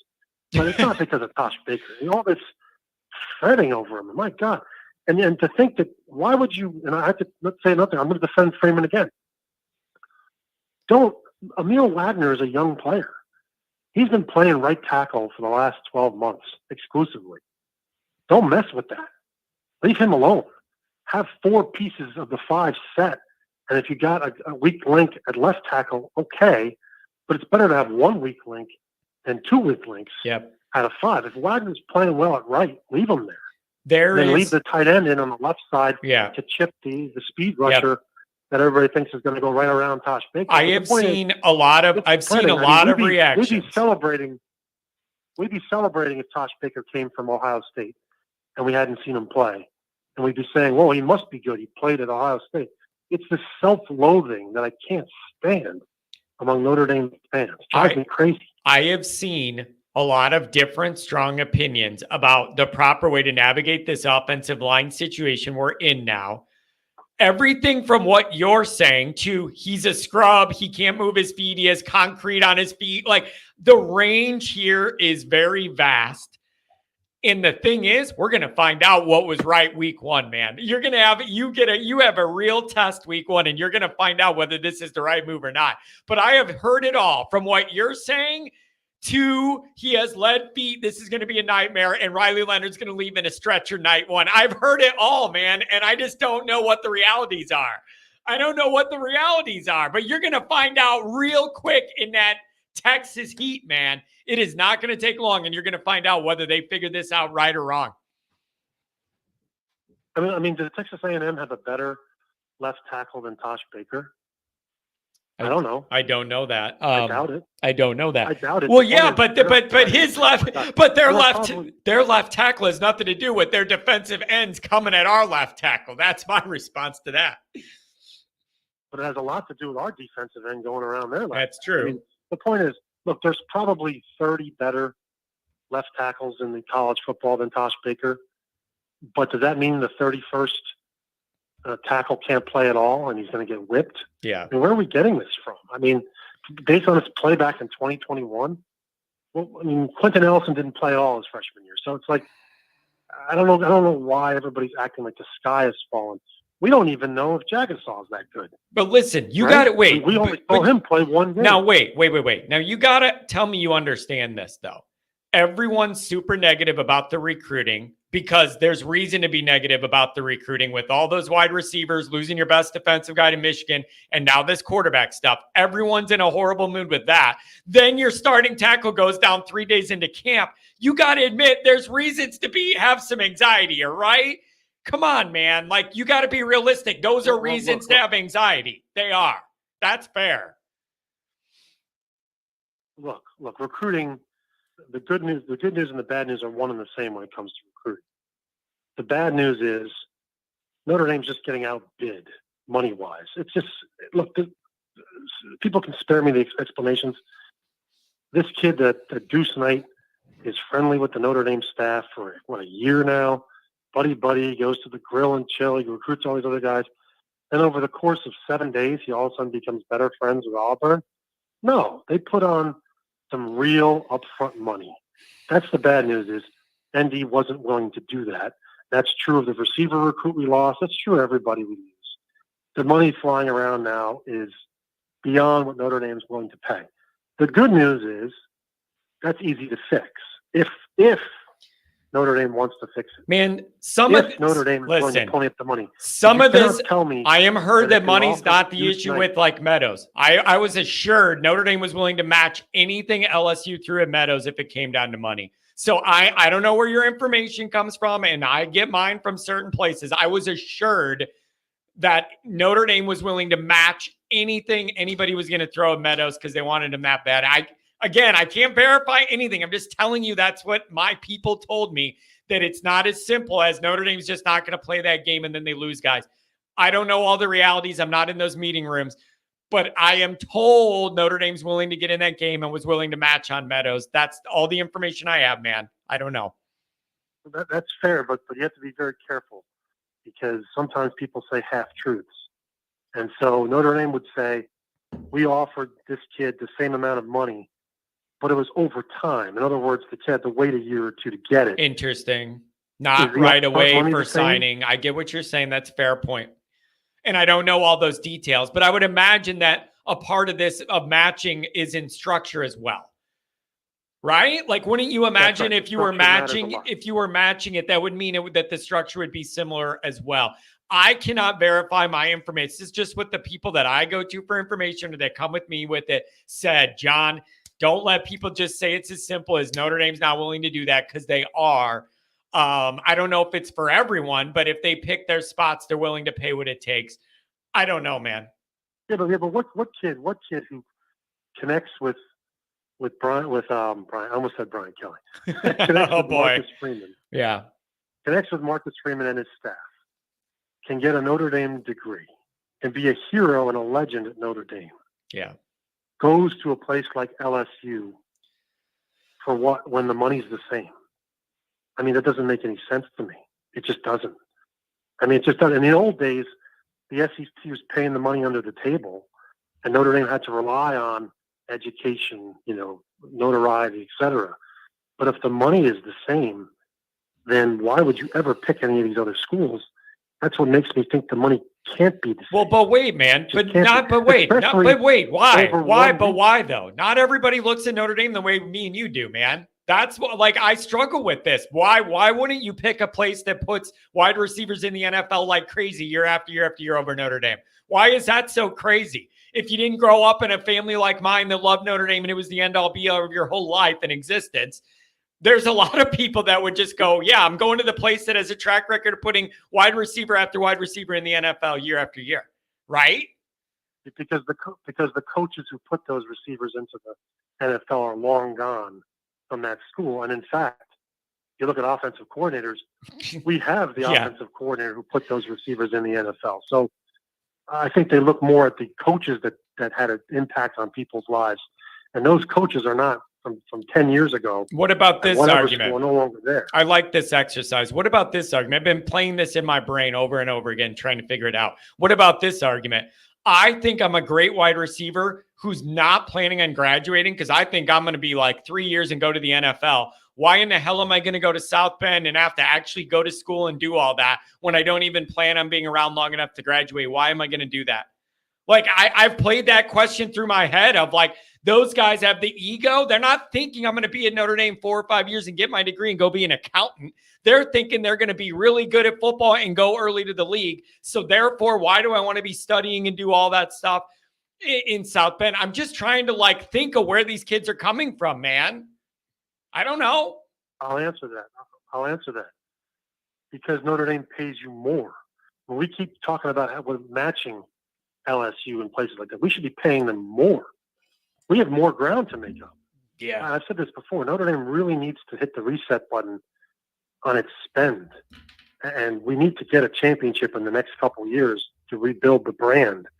And we should be spending whatever the hell it takes, even if it means paying people even more than the LSUs of the world and the Auburns of the world. You know what I mean? Well, like, that's a good point. Let's pay these kids more. And Notre Dame's got the money. That is, I've been assured they have the money. It's just you got to give them a good reason to use it and all that. But listen, man, I like you balancing some of this out. Here's the thing with that offensive line. You're going to find out week one. I don't think there's going to be middle ground. I think you're going to find out week one whether this is going to work or not, and if they picked right or not, and if you can hang or not. And I really, really hope this kid does a good job because I want to see him be rewarded for sticking with the program here. But I am not going to deny my anxiety is on high alert for the left side of that line. It is until the moment it's proven it doesn't need to be. And that's fair to me. Yeah, well, I'll end with this. Today's August 7th. In a month, I'm going to call back in, and I want everybody that's denouncing me in this chat to acknowledge that I said it first. Tosh Baker can ball. He'll handle his job. Oh, I like it. We're not going to lose that game because of Tosh Baker. I love that. Oh, my God. I want you to call in with that message, man. I really hope in a month you call back and I see the number and you go, John, I want to drop a little, look who was right after all. I love that, man. I hope that happens. Baker's not a chump. That's all I'm going to say. Yeah. The guy can play. That's all I'm going to say. I appreciate you, man. Thanks for balancing it out today. Good call today. Thank you. All right. Thanks, John. Take it easy. Balancing it out, man. Jeez. The $5 holler. John, somebody says this dude will not be calling back in. Call in if he has 5 sacks. I'm telling you.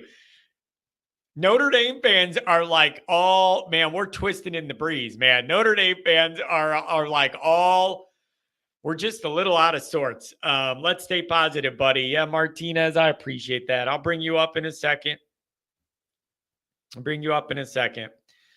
Michael with the $5 holler. Freeman needs to continue to work to change the undergrad transfer rules for Notre Dame. A lot of these top QBs taking bags in NIL, then leaving right away.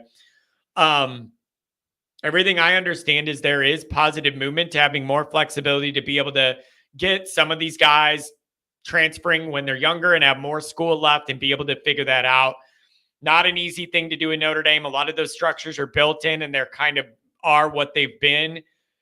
I understand that Freeman and Bavakwa understand this dynamic and that there is positive movement towards a little more flexibility in that area. Is it going to be enough to make everybody happy? I don't know. Is it going to be quick enough for everybody's likeness? I don't know. I have no idea. Pat says, I agree and disagree with this caller. Some guys just take time. They don't pop right away. At the other point, he's been hanging around not cutting it. So it truly is wait and see. I think that's pretty fair. Jay Carr, scar tissue that I wish you saw. I just need you to block people week one. I don't want to be singing. I don't want to be singing another Chili Pepper song. My friends are so depressed. I don't want to have to sing it, man. Pat with the balance there. He's referring to the last caller. The chat came in during the last call.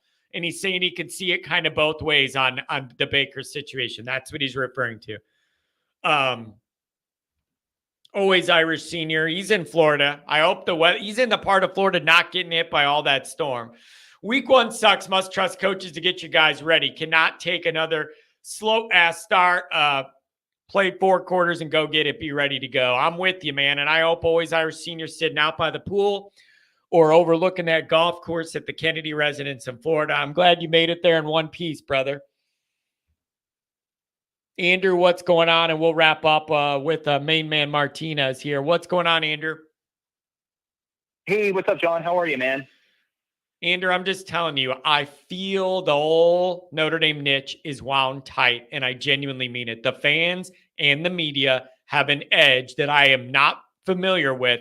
I'm a part of it, and I'm just experiencing it on Twitter, in real life. Here, everyone's wound tight. Yeah, I mean, certainly what worries me about on the recruiting front, and if you want to talk to us, we can, but I pretty much just said everything I would say on the subject. But it's just a bad taste in your mouth to start the season. Yeah. And what I worry about is I think it was like, when it came to wide receiver and now quarterback, it was like a strategic I think it was strategic mistakes versus like individual mistakes that were made. And you just hope that doesn't bleed over into, other, long-term strategic decisions being made by the coaching staff. Hopefully this is an isolated situation, because it worries me because, bad coaches make bad strategic recruiting mistakes and oftentimes make bad strategic mistakes on the field. But hopefully they're two different things and one doesn't affect the other. Can I ask this? And I know you're actually on the forefront of this thinking. And I got to tell you, it's been in my mind, especially since Saturday evening. When the initial frustration of the recruiting stuff dies down, like the anger and the frustration, and you felt like you were trending up until you're not and all that. Once that calmed down, my mind started to turn into looking at this as like a pattern where there's like, this is becoming a trend between the years with Freeman. And I'm starting to ask myself, what are the adjustments going to be to the process? Because clearly you cannot just keep doing it the same way. It's kind of like the White Sox, man. You can't just keep doing things the same way when you're getting that result. I want to know what their pivot's going to be, because you cannot live this way. So I want to know what they're going to practically change to try and sidestep some of these big issues. Yeah, the issue I have, I would tell you, but what happened in the offseason, they can't do this, is what really I think like a Nick Saban or somebody would do, even if he thought the recruiting coordinator had success in prior years. I think if you screw up a whole recruiting class, like you're culpable for it. So like one thing he could do is can the Chad Bowden, but he's not going to do that. He just promoted him and gave him a raise. So I'm not sure what you can do, because here's my thing. Why I give Chad Bowden so much crap is if you look at the number one issue that Notre Dame had when Freeman and Bowden took over the recruiting operation, it was the wide receiver room. And I would make the argument that Chancey Stuckey was deeply responsible for that one really good class where we brought in 3 guys from the state of Texas. I mean, I have to think those guys were guys that Chancey Stuckey was recruiting when he was Baylor's coach, Jaden Greathouse, the other guy who transferred to TCU, and then KK Smith. Then you add in the fact that I think it's pretty well known that Tommy Reese was the head recruiter for Cam Williams. And so it's like, so if you accept those facts, then my question to you is, and then the other one too is Micah Gilbert. They sort of lucked out, and Micah, do you think Notre Dame lands Micah Gilbert if they're not at that same school scouting Bryant Young's son? It's a very, very fair question. You know what I mean? Like, good question. I don't know if they land that guy. Like, did they even know about that guy? So I just think that I'm not sure what Freeman does at this point. I've offered up some tips that, certainly don't put all your eggs in the basket. Yep. With some of these SEC recruits, because they're too volatile. Yeah. I don't know if you saw, I don't even know if I posted it yet. One of the Patreons, me and Goolsby brought up, I don't know if it went public yet or not. I may be coming in the next day or two. Goolsby brought up watching that Saturday night show, and your comment about shifting geographical areas for some of these kind of positions and doing that is a very, very interesting concept and something to really kind of play in your mind and see if there's something to that. I thought it was a really interesting angle by you. Well, I would just say that go look at the number one quarterback in California right now, and in some recruiting websites is either the one or number two quarterback in the country. He's going to Texas A&M. There's no reason why Notre Dame necessarily needs to be out recruited by Texas A&M. Like it's one thing when a guy like Bryce Young goes from California and goes to play at Alabama, or a CJ Stroud goes to play at Ohio State, well-established offenses and stuff like that. But what I think that why I keep bringing up California, John, is that these kids are ripe for the picking. I think about where I come from in San Diego.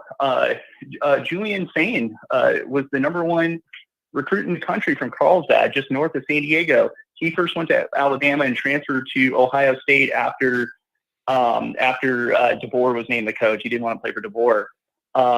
You got Akili Smith's son, who's currently like a San Diego product. He's going to go to Oregon.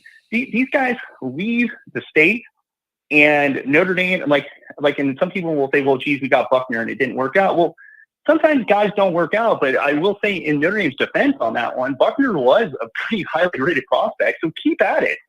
Put your eggs in those baskets versus going down south, because I agree with Bleiberg in the chat. I see stuff on message boards now where people are trying to float that, Auburn's going to give like Deuce's family jobs and stuff like that. Yeah, I saw that too. And that might be part of the equation. That's not going to be the first time that happened. But number one, if that was even a remote possibility, for a prospect to pull something like that, why is Notre Dame even talking to them in the first place? But number two, I don't think it's that. I think the guy got cold feet. I think he's got cold feet, and I think that there is such an allure to play in the SEC. People forget that before Deuce committed to Notre Dame, his number one option was Tennessee, and like every single message board, I'm a member of a couple, talked about how Tennessee was running number one for Deuce. But then Tennessee put all their eggs in the George McIntyre basket. And so Deuce Young had to make a decision. And then all of a sudden Notre Dame is bringing in Bear Bachmeier and floating rumors that they're going to take Bear Bachmeier's, if Bear Bachmeier says, I want to come here, they're going to take it. So they kind of they strong-armed Deuce a little bit into committing. So I just think that that's how it plays out in the SEC. It's a rough game to get a part of. Maybe go to California where you don't have to deal with all that. So yeah, man, this is going to be interesting. The one thing I do feel good about is, Andrew, I'm almost glad we have a big game one against some athletes, because I think you're going to get some real answers. I don't think there's going to be much in between. I think in that game, you're going to figure out how good of a job the coaches did getting guys ready, how we look in that moment. You're going to find out if some of our athletes can match up with real SEC dudes. I don't know how good A&M's going to be overall, but it's going to be a really good measuring stick of where Notre Dame's at. And I'm glad that's week one and not week 5 or whatever. We already have enough uncomfortable anxiety. We're going to know some answers that week. Anything else, my friend? Thank you. Yeah, well, just wanted real quick on that. I get your sentiment on wanting to see a fully fledged offense. But I think you need to pump the brakes a little bit. I think that Ben Brock's a really good OC, but it's not like we haven't seen his show before. Okay. Yeah. And when he was the OC, Notre Dame did pretty good, but they were not they weren't the funnest show on turf, Mike Martz, St. Louis Rams. They weren't Chip Kelly during Oregon's heyday. Okay. So he's not a miracle worker. I think he's got to earn his paycheck, because there's no doubt about it. There's no way to sugarcoat it. Our offensive line is going to be an issue for us this year. It's not going to be a strength. It's going to be an issue. So he's got to earn his paycheck. But what I would say is, when it comes to Texas A&M, the offense is not going to be a finished product. It's going to take the whole season to really develop into that finished product. The whole point of this Notre Dame football team is that you're a top 10 defense. And so that top 10 D, we can talk about wide receivers all day. We can talk about left tackles all day. But if that top 10 defense doesn't show up to College Station, that's how we're going to lose the game. Because I think that if you can create some turnovers with Connor Wegman, and if you can create some short fields for Riley Leonard, we'll win that football game. Yeah, it's a good so I think that's fair. I think that's fair. But there is an expectation, though, that this offense looks more dynamic overall. And I think that's a fair expectation. And maybe you don't get it all week one, but that is an expectation I think is fair and why he's being brought in.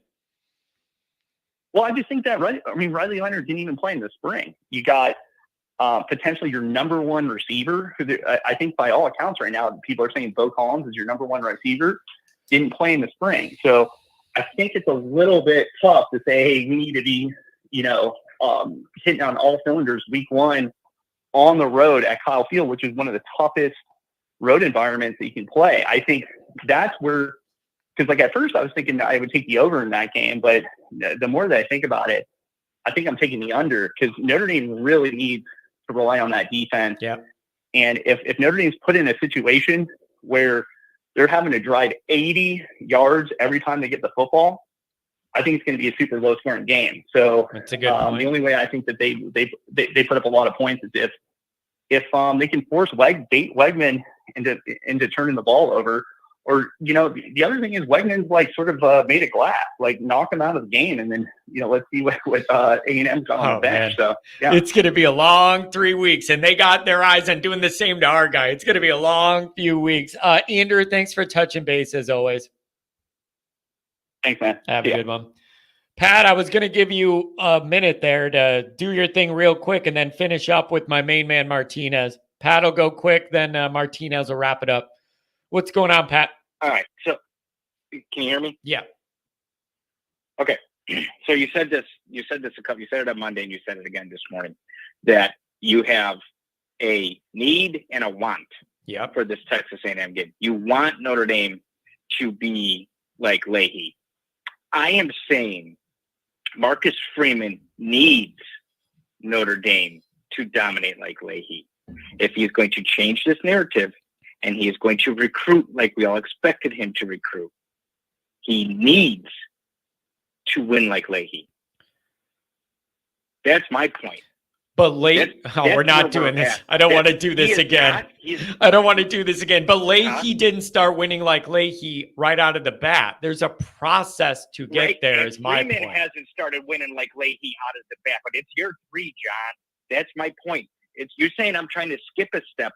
You know what? Marcus Freeman skipped a step last year when he lost Ohio State with 10 men on the field. That's a good point. I'll give you that. That's a good point. That's when it should have happened. That's a good point. That's when it should have happened. That's a good point.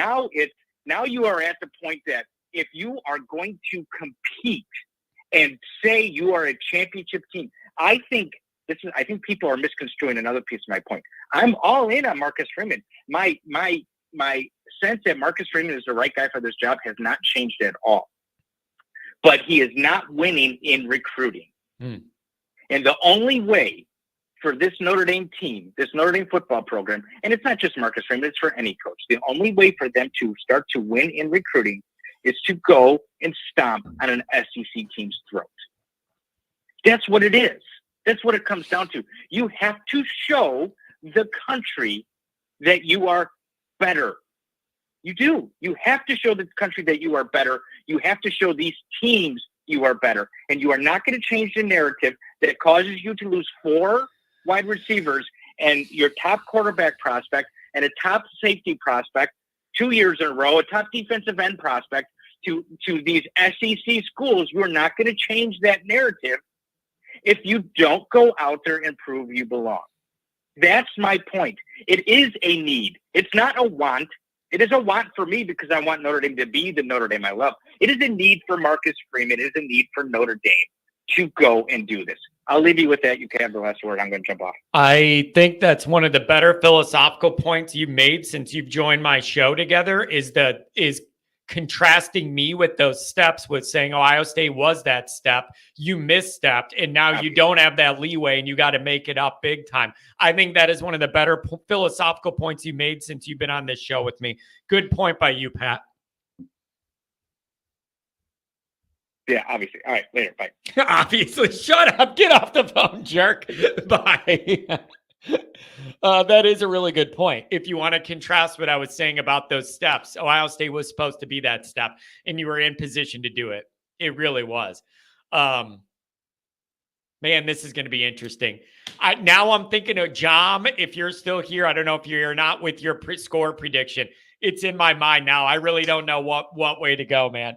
And we're going to finish it off with my main man, Martinez. Thanks for the donation, brother. What's going on? Are you going to make us all feel all better about everything? Make us all have more confidence. This whole niche is on edge, brother. The media's on edge. The fans are on edge. Make me feel better.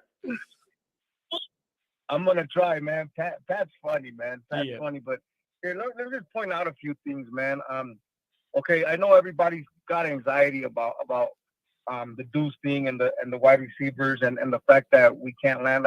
Like that's true. You know, Bishop Gorman is a Catholic school, right? We're the biggest Catholic school in the country, and as far as high school, we should land that receiver, right? But you also got to remember, those kids have gone to a private Catholic school for 4 years. I don't think some of them want to go to another private Catholic school for 8 years to where it would make for another 4 years. You know what I mean? I think it would make sense. It would make sense to be successful. Hey, I'm already, I did that for high school. I know the name of the game. I fit right in, but it's kind of not what I want to do. I did it for 4 years. Why do I want to keep doing that? So that's one thing that I thought about. Like, why can't we get these kids that come from these Catholic schools that should be a no-brainer?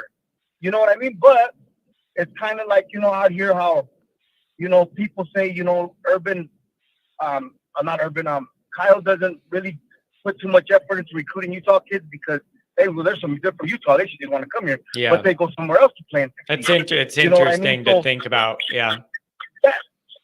Yeah. So think about that one. Okay. Second, what I'm more concerned about is the injuries that are going on right now to the players that we're going to have on the field week 1. Rubio got a fracture. Hopefully he comes back soon. Jagasaw broke my heart. That's what broke my heart as far as him because, like I said, I've been a fan of his since he's been getting recruited because he was a Pennsylvania State champion. The kid stuck his nails and, been rooting for him. Ben Morrison, is he going to be 100? Also, our man, Jabron Payne, he's out. So these injuries are what more I'm concerned about than the recruiting because, I mean, if it is year 3, he's got to be successful right now, year 3. And I agree with some of the dudes that I disagreed with before. Like, no, it's year 3, bro. Like, you got to get it together. There's no 10 men on the field. There's no not being prepared for Louisville. There's no losing to Dabo on a down year. But like I've said, that's a fair point. That's a fair point. Fair points by Pat and a fair point by you. Yeah, but here's the thing. Like I did say last year, everybody got to take into consideration. It was year 2. You lose to the only coach that's been able to give the SEC run for the national title by 1 touchdown. Okay, if you take the whole total scores, we lost by a touchdown each game.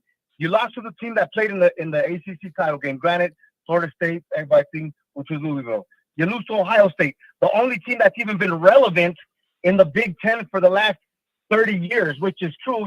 Kent can rave about that, but it's true. What Michigan had a 20-year setback because they lost to Appalachian State, right? And so I just what I want to say, John, is I just think we just got to take a step back and focus on the guys that are there right now. Yeah. You know what I mean? If Deuce, it would break my heart if he really tips. But if he does, then, hey, man, I'm hoping CJ Carr, Minchie, or whoever's left can really be the guys, man. Yeah. Yeah, it's yeah, man. I totally get you. We're gonna get a lot figured out week 1, man. And it is. I know Marcus is feeling it, and I don't know what to expect from A&M, but I expect Notre Dame to come ready to play, man. And I think it's gonna be healthy for all of us to be able to start focusing with the games on the field, man, instead of all this what if and the behind the scenes stuff and all the questions and there's no answers. We need to get into football, man. I'm ready to see some real action. No, exactly. And I'm hold